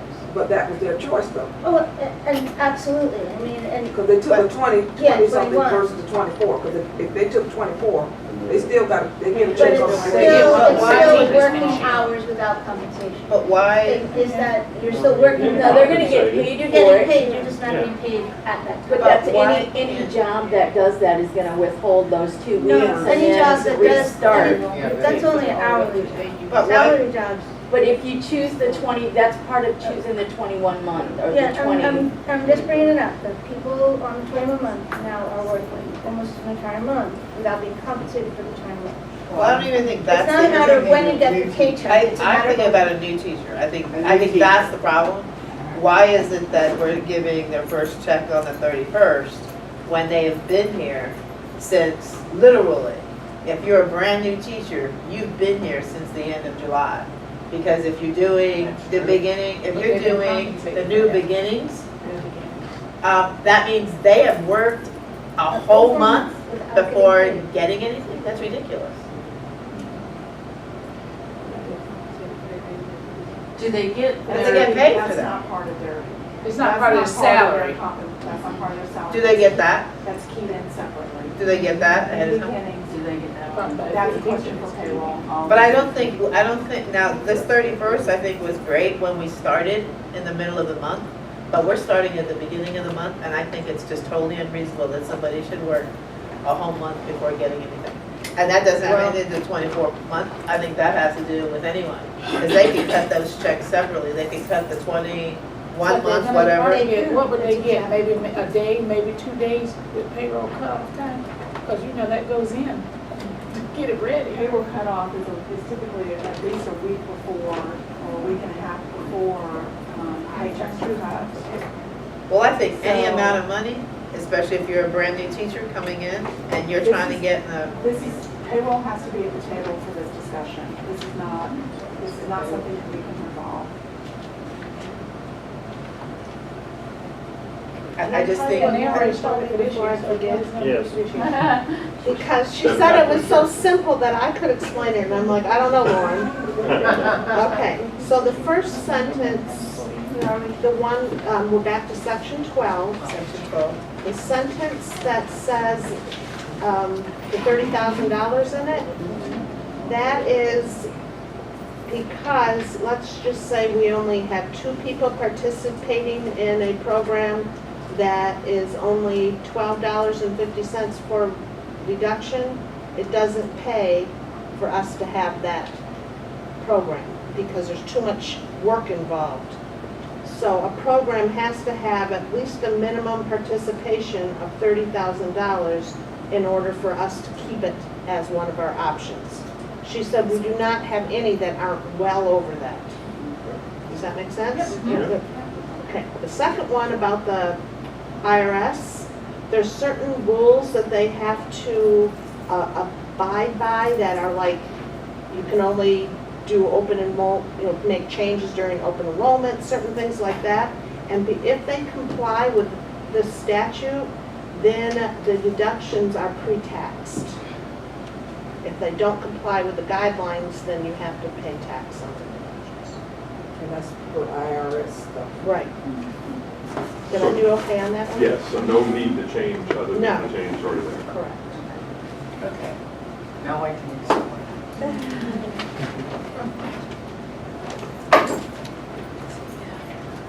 As far as, I don't know, go have fun. Take your picnic basket and go.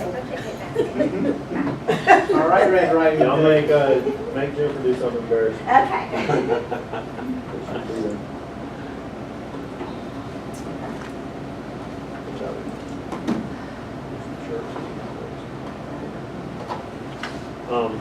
Okay. To the August 31st, that's something we can talk to payroll about and see in the future if that's something we can adjust with. I'm not sure. Obviously, hay's probably in the barn this year, but it's something we can look into for future years. There's no way I'd be in a position to even approach it with my knowledge and skill set. But I get what you're saying. They should change. I just think it's, we're moving so close to the beginning of the month. And for some of these people that have moved, I'm not even your pay choice is your pay choice. That doesn't have any, I'm not saying, but I do think that for that coming year, for that current year, whatever pay choice you're on. But there should be something. Yeah. She's saying August 15th should be that payday. And it might not just be teachers affected by that. Yeah. I might know a household that had an AP start this year, but that might be waiting on that first check. But it's something we can definitely look into because it's to the benefit point. But I know payroll is it's very timeline, stringent, specific, and how much they can get done in X amount of time. So we can look into it. I just don't mind checking it out. And then while you were out, Michelle and I were talking about section 14. Right. I learned that other than the grandfather who pays to produce, even though this says can only be paid if it's on their area of certification, that we have a second way that they get paid. It's on Clear Which is about on the that. salary. where it's on the salary schedule document, and when we when all's said and done, now I can adjust those based on if we can find the 27 cent and get happy on that. I told Gail yesterday, I want to better define that on there, because it might be a little confusing how it's stated, but, you know, it's statutory is what guides it. And, Yeah. and basically, if, you know, I don't know how deep y'all got in the discussion, did you Well, explain that? I know I've had to explain to teachers Uh-huh. why they didn't get a supplement for their ed leadership, because it's not your teaching assignment. But yet we have program specialists, ESE, who are getting paid for ed leadership. The confusion is that there's two advanced degree supplements. One is an advanced degree supplement, the other is an additional advanced degree supplement, and it's very confusing. that's And the maybe what we additional need to kicks clarify. in is if you're assigned to, So that's the extra 500, but this is saying that they get the 2,300 if it's on their certification. So those folks who've been turned down for ed leadership because they're not teaching in that, or curriculum and instruction, all I gotta do is tell them to add that to their certification and they can get paid for it. I think that the confusion is that I really believe that the people that have ed leadership have it on their certificate, and they don't see it as a supplement because it's built into their salary. As a teacher, Yes. You don't see that as a but supplement. wouldn't that show up when they look at Skyward as one of You their can look at your add-ons? total salary and you'll see that that supplement is built into your salary. So it's one of the delineation points. Yes, It is on that. yes. It's difficult though for them to look at something, especially those that have been around. Yes. And we used to be able to see that you're getting this, and this, Well, and you can't see that. This Okay. per supplement has never been separate from their salary. It's always been built in. Since I've been working in HR, that supplement has always been built into the salary. Okay. and we've had to answer some of these questions too. I know. We all have. Yeah. When I say I've had to, Oh, yeah. we all get those questions. Okay.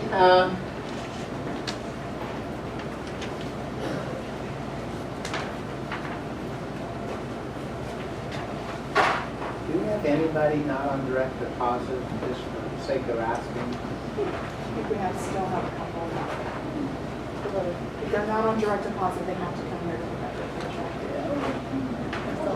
That's the only thing that got him to go to direct deposit. That's Because some people can't get a bank. Huh? I said, there are some people, You can get a card if you for have a $1. really bad credit thing, you can't get a bank. Or if they've had judgments against them, they don't want a bank account. Oh, that kind of. Well, most of the time, they call us and get on, RNC, yeah, they get on the. Yeah. Might be a little high for a while.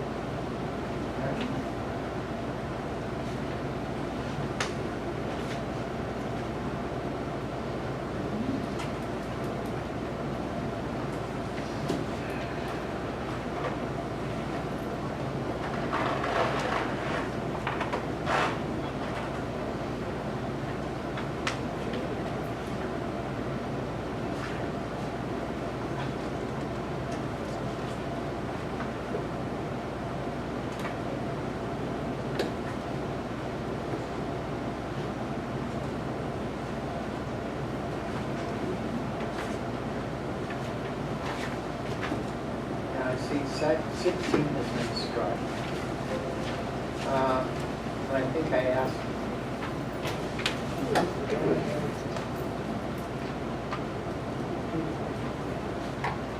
Will making the employee pay the fingerprinting and background check.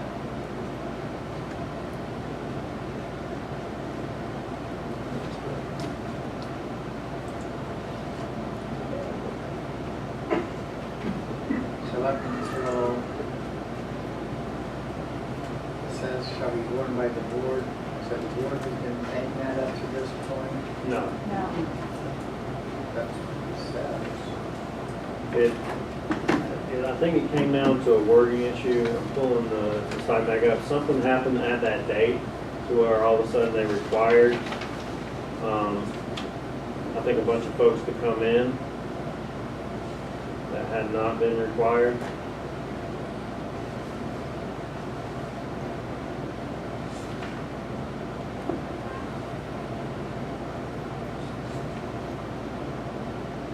Was that the situation where,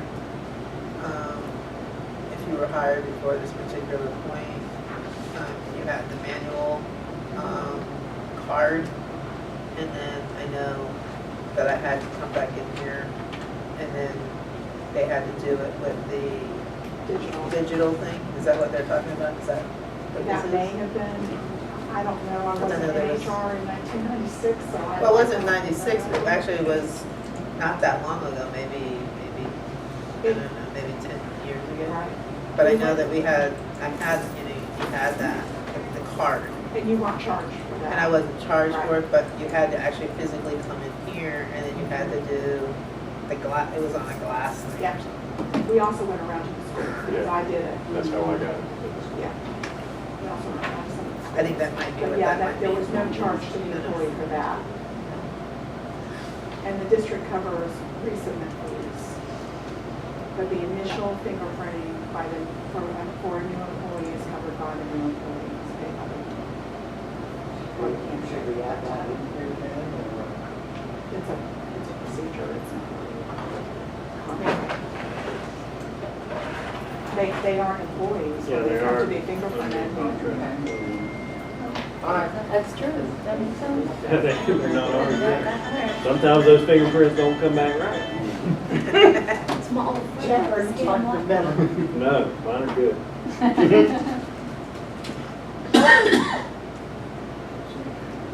Yes.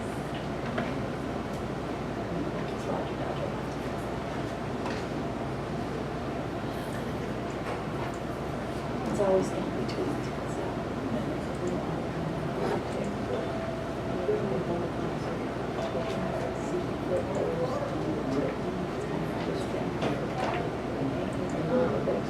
Any questions about? Everybody got you one?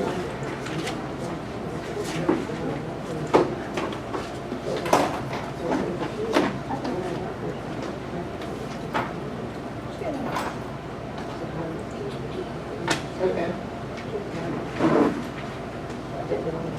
So, Sir? are we feeling like we're good on professional compensation? We're good with that documents? Okay.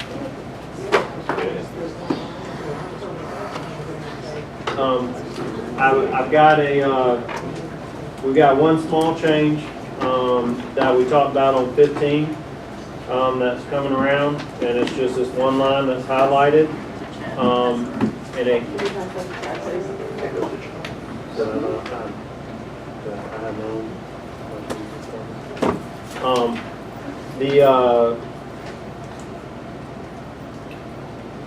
there was a request for flexibility on when teachers were only working with students assigned by the roster. The add language was unless otherwise requested by content area or grade level team.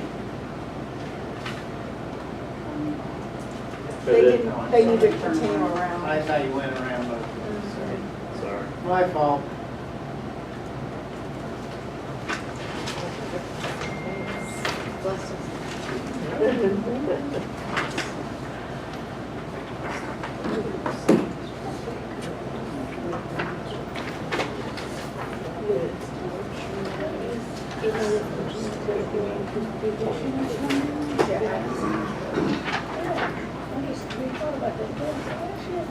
Okay, you said that there was an issue. Yeah, we talked last time, and I brought back language that restricted that, the flex time, the intervention, and acceleration time to only teachers on their roster. And then what we came to consensus on last time, I believe, was, it might have been Ben that came up with the way you approach it, unless otherwise requested by the content area or grade level team. So as a team of teachers, if you decide to We need to talk to this kid. Yeah. Rebecca, you know how to do the basics. We're gonna put her in that, yep, I remember that. Then it puts the discretion on up to the teachers. Okay, I just want, teacher, yeah, I just don't want it to be imposed. I got you. And that'll be something where if we run into a case like that, I need to know. Right. But I think that's clear, that's, Let me Yeah. let me it just has to be ask requested this. by the. If it's requested by the grade level, but say there's somebody on the grade level who doesn't want to, then what? You know, I think as a team, that's, I don't think we request whole grade levels. Mine has been usually where the teachers get together themselves, like 2 10th grade teachers, ELA, and they'll say, hey, why don't you do this and I'll do this one. That's been my only switches. It hadn't been by a whole team of them coming together and saying, let's all do these switches. It's been more of them working together And like I and said, deciding on their own. Let's work and this just out. meeting with So- my departments today, Nobody's been there that really doesn't. that was one of the things they talked about, was the fact that they wanted to have separate teachers to do things. So Mendoza and Fontaine had already worked out a plan of how they were gonna do things. And I said, if you're fine with it, I'm fine with it. If- However you wanna do it. ELA did the same thing. They talked about wanting to kind of choose their lower 25, and they wanna spread them however they wanna spread them. However you got it worked out, it's fine with me. like I said, I'd like to leave that professional flexibility within the group for the teachers. And understand, in the flex time system, she can't take my kids because my kids don't even see what she's got out there. It had, I only see, my roster kids only see me and their teachers. So it's not like you can just go and move it anyway. So they would have to be in communication. I want to take these, I want these.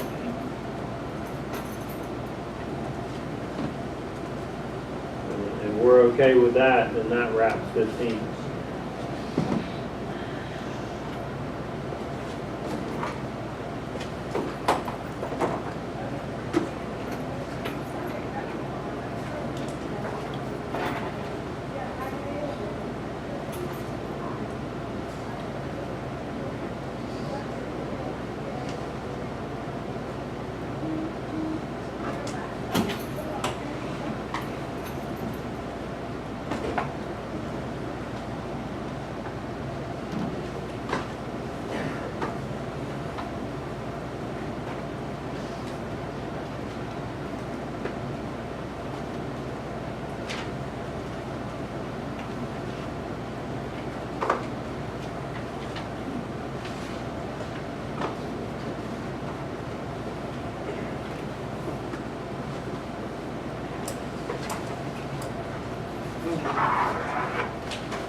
Okay? I'm okay. You're okay. Okay. The next one we've got is, made a few minor adjustments. We looked at virtual school, I believe, last time, and we did some clarifying and restructured that a little bit to make it a little more clear.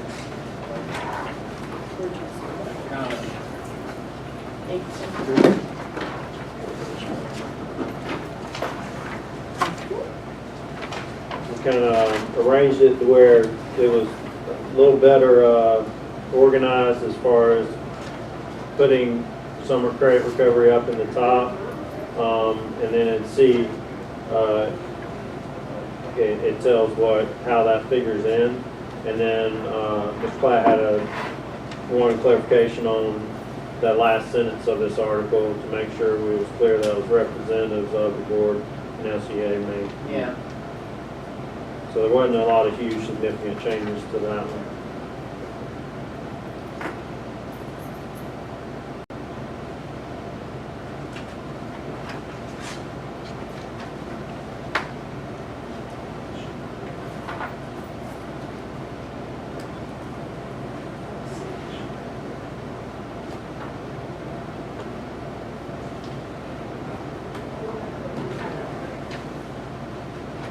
Okay.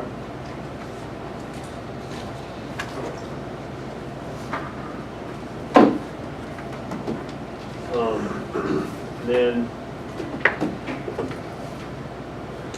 lastly, we've got summer school, which I took the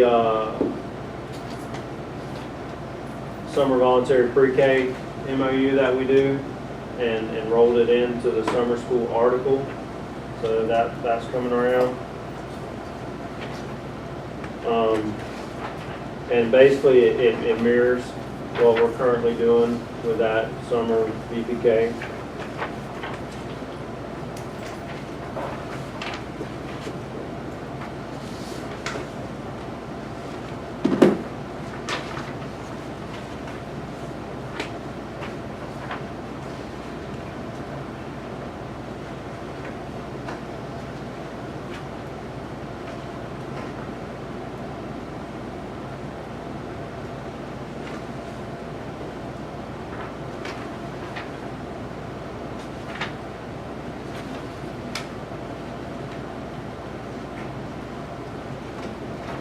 Chad, just for clarification, section 3 at the very top actually should be section 2, is that right? Correct.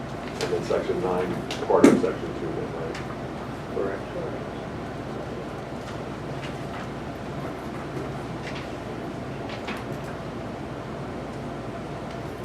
And where to start section 3 is what was already in the contract. Correct.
Where it says, with the service school district will not a controlling factor will be considered.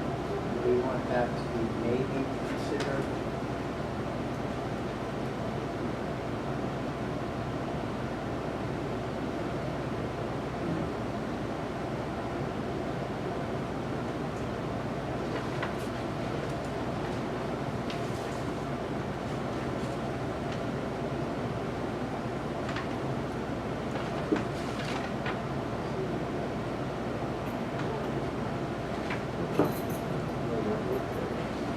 What's in both actually, exactly the same. Paragraphs, same in both pages. That was a good thing.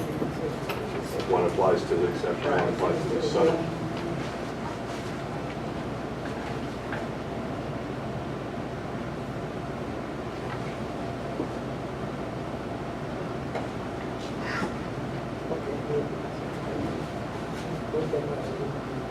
So, Well, or not, I mean, it's just for consistency throughout the language of the contract. okay, all right. Can we change all the wills to the mays throughout the contract? for the Yeah, most part? we went shalls to wills and wills to mays.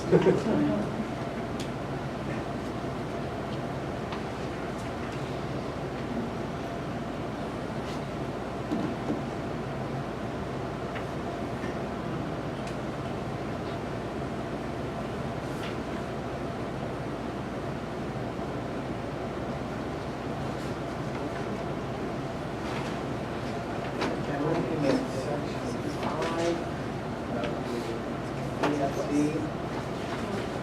And conversely, well, I'll go back to that. A minimum of 30 minutes for a workday or 40 minutes up to an hour and a quarter for training purposes and duties, bus duties and break supervision. So they don't get lunch if they're assigned duties during that period. I'm just trying to figure out the meaning of that.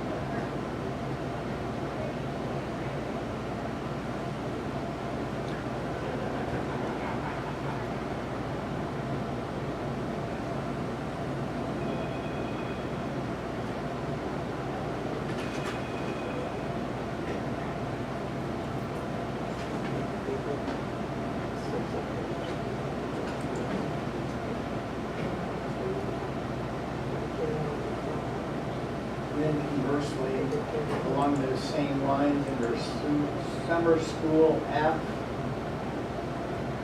you get 2 hours per day with a resource teacher. It allows for training, break, lunch. Oh, you're on the VPK? Yeah. Okay, Both, okay. they're kind of related. They should be similar.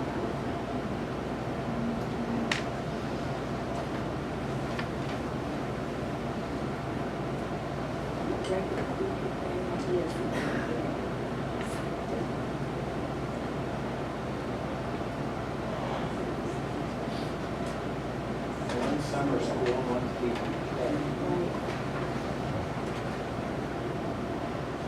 It's all in the same. Right. So I'm just trying to get clarification of what that means.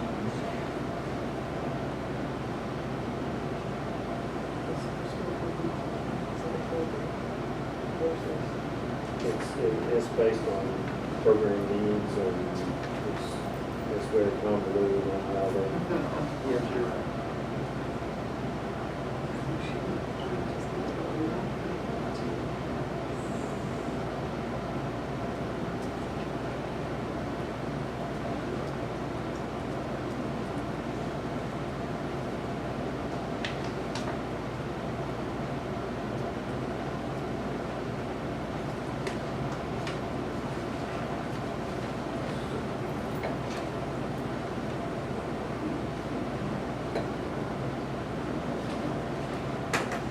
And well, this one's not even guaranteed, so if I assign supervision, then you don't get lunch or planning.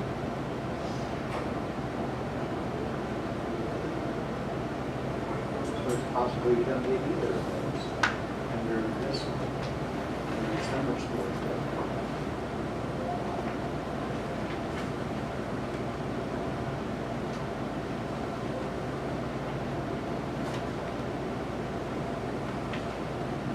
Have you guys had feedback that summer school teachers don't get lunch? I'm just going by what's written here, so I don't know. But you asked a good question, because at least at the high school level, as I'm aware, we don't get funding for summer school anymore. Who does? Well, this is, I think, ESC. this is, Well, that's 3, right? Yeah. Exceptional child? Third grade mandatory retention, that's it, I believe in elementary. Got it.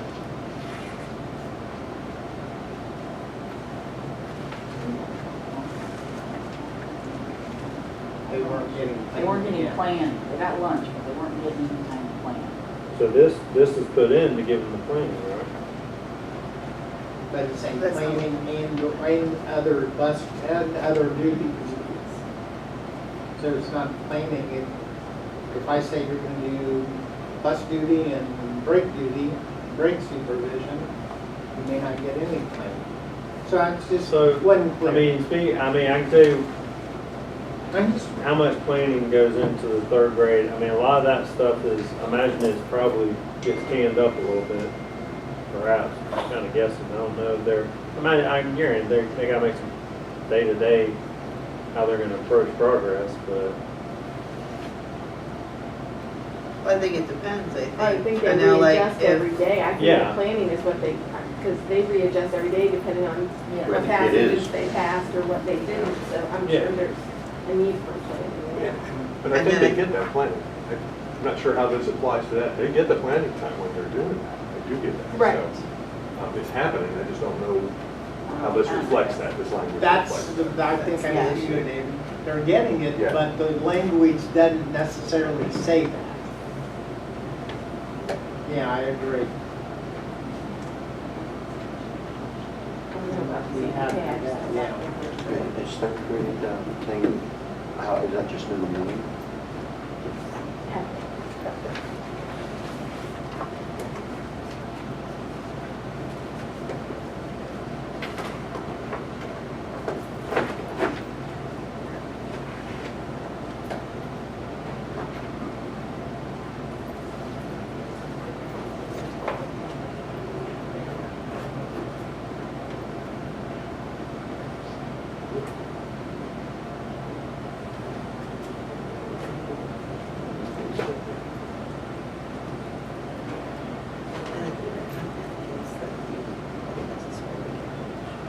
because it says or.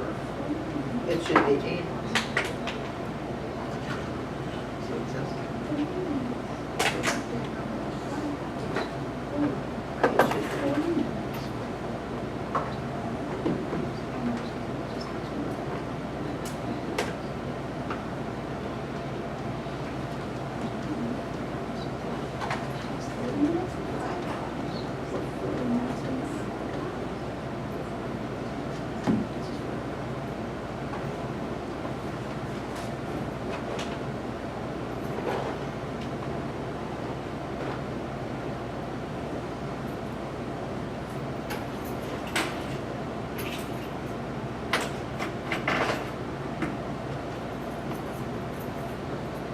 How much planning do they normally get for? I don't know, because I don't host it, I just know that I have teachers that sometimes will work it and they've never, they've always said that. David. But I don't know how they schedule it. Could you say something like a minimum of 30 minutes a day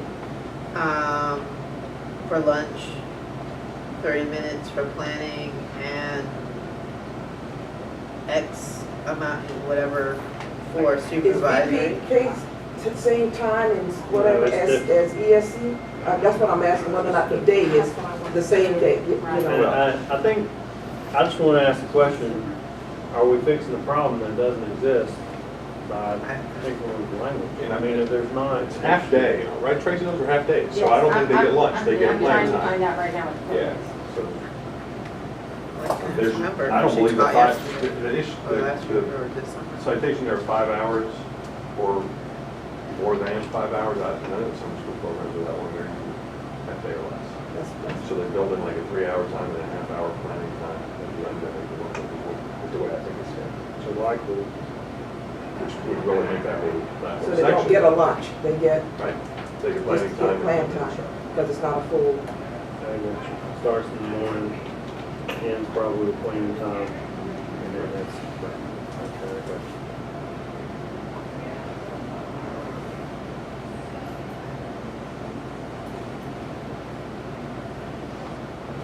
And I guess that's why in the past it's been determined through LOU, kind of setting those parameters. Right, because it might have changed from year to year. Yeah.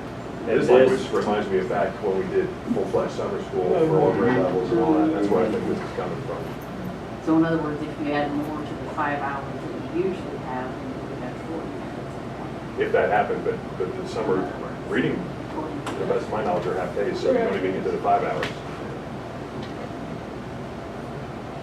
so you kept the language, but then did a memo of understanding understood if it. anything changed. Ends up the language of that Okay, to pertain to whatever the conditions Okay. of your work. I can see that.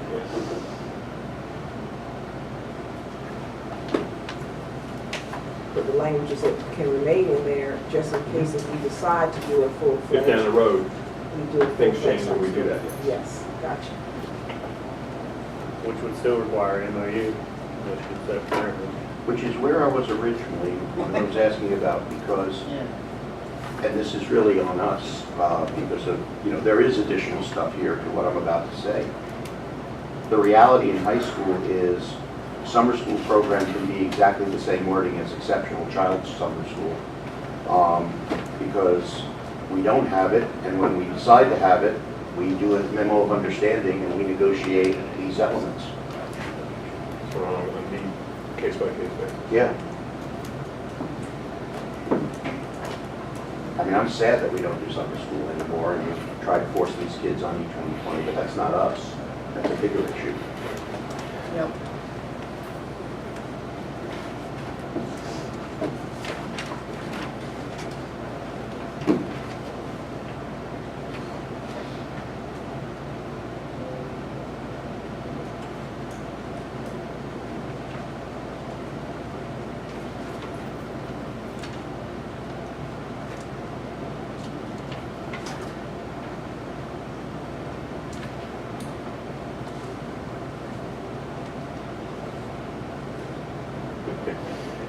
So where are we standing on summer school?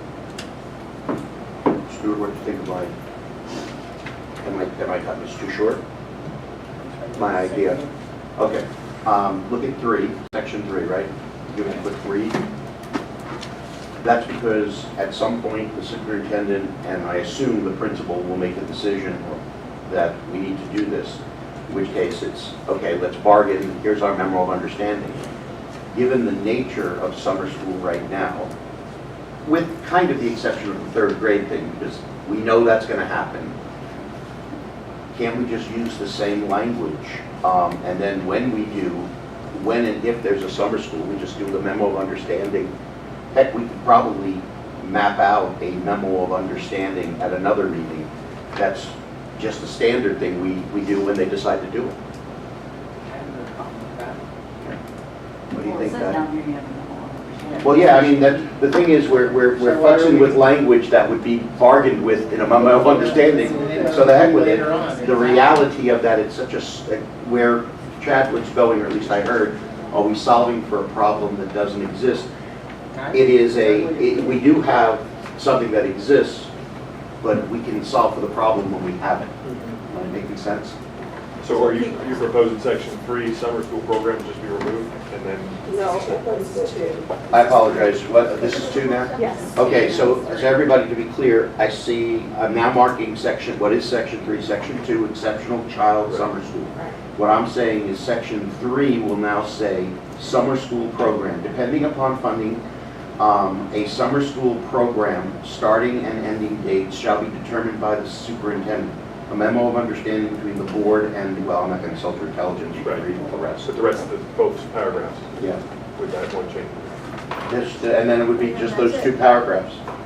And when, let's say something happens and we decide strategically that we're going to have summer schools for high school because E2020 isn't being effective, somebody makes that decision, then it will be up to the bargaining team to come up with that memo of understanding. And again, we could probably bang that out in a separate meeting. Because the thing that, if you will, I'm using the wrong language, we're giving right now is there's language in the current contract wording here that says about like sick days and things like that. We're getting in the weeds, I think. Yeah, we can bargain that as part of the memo of understanding when the issue arises. Well, but I think we've got parameters here, and a new memo of understanding only addresses a few dangling issues. That's easier than bargaining a full section of removing all of this. Okay. Like, this needs to stay. Okay. I think it needs to stay. Yeah. Because we wanted to get Oh, out Lord. of having so many MOUs. Yeah. Yes, That's there's true. some things you have Yeah. to, Okay. just because you have to. All right, so what are the danglers? The planning time, right?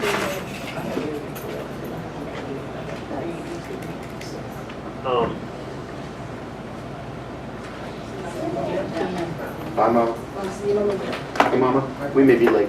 Are we? I'm not on the bowling team. Oh, but you're still coming. Right, so this became So this became that, okay. Yes, I understand.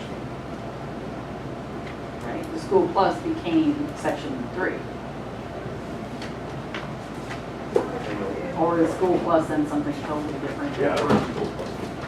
We already agreed on that. Isn't Yeah. school plus, so they come like a... Saturday school. Saturday school, Wednesday Plus, school, okay. yeah, that was one we had already looked at. Okay, Not part of this other. No, not part of this one. okay.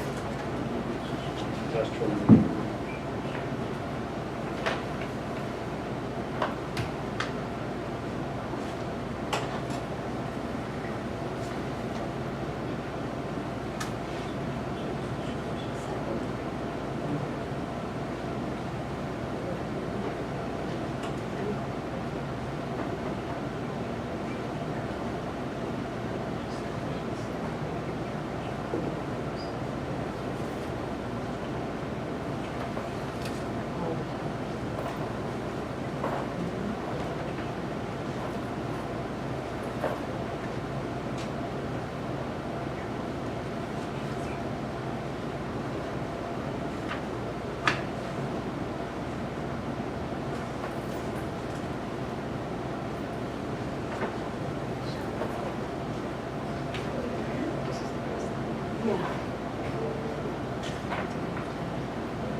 Okay. So we feel good with summer school? Here's, kind of where we're at. I got my guys buzzing away, I need to check on, and then, go ahead. You wanna go ahead? Well, I have one more question because we Okay. never did answer, I mean, I know we talked about the sick leave with the person PTO and all those, but we never did go back to the extra leave or the bereavement leave. We never, you were going to check on some policies, I believe, and Okay, go ahead. get Neola or check on something to see if there was something that, They were proposing. On bereavement, I haven't gotten feedback from Neola on what they're looking at for bereavement policy. We currently don't address bereavement in our board policies. I'd like to get some board policy, and because we don't have that in place, and as we close out the Neola process, because essentially bereavement is gonna equal time's gonna equal money, and I'm not sure we're in a position to do something with that. So I don't have any answers on bereavement at this time, but I think it's something that we recognize we need to talk about. But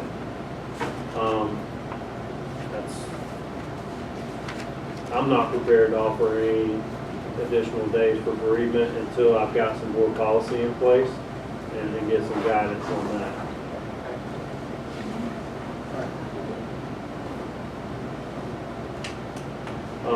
I was gonna say, what we've got hanging out there is what they're working on, compensation and that other.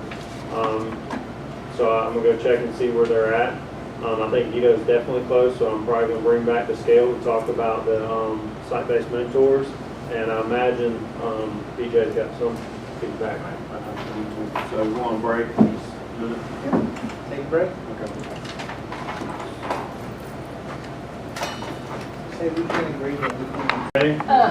You lost everyone. Yeah, you lost. Hey, and Cheryl, same stuff? Well, but she's here. She's here. Physically in this building. I know you lost all You your might own. as well I got nothing to stay, do with right? it anyway, so. Really? She's staying for lunch with us, so. Well, basically, first we'll address our 27-cent issue.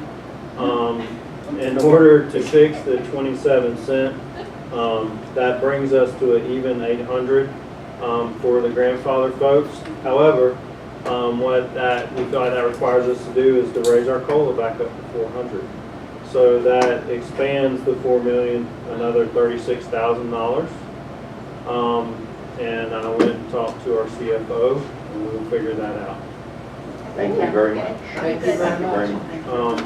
I Appreciate that. That's very I much feel like so. so I'm very happy that you can help me figure that out. The other If you need thing, backup, we'll go with you.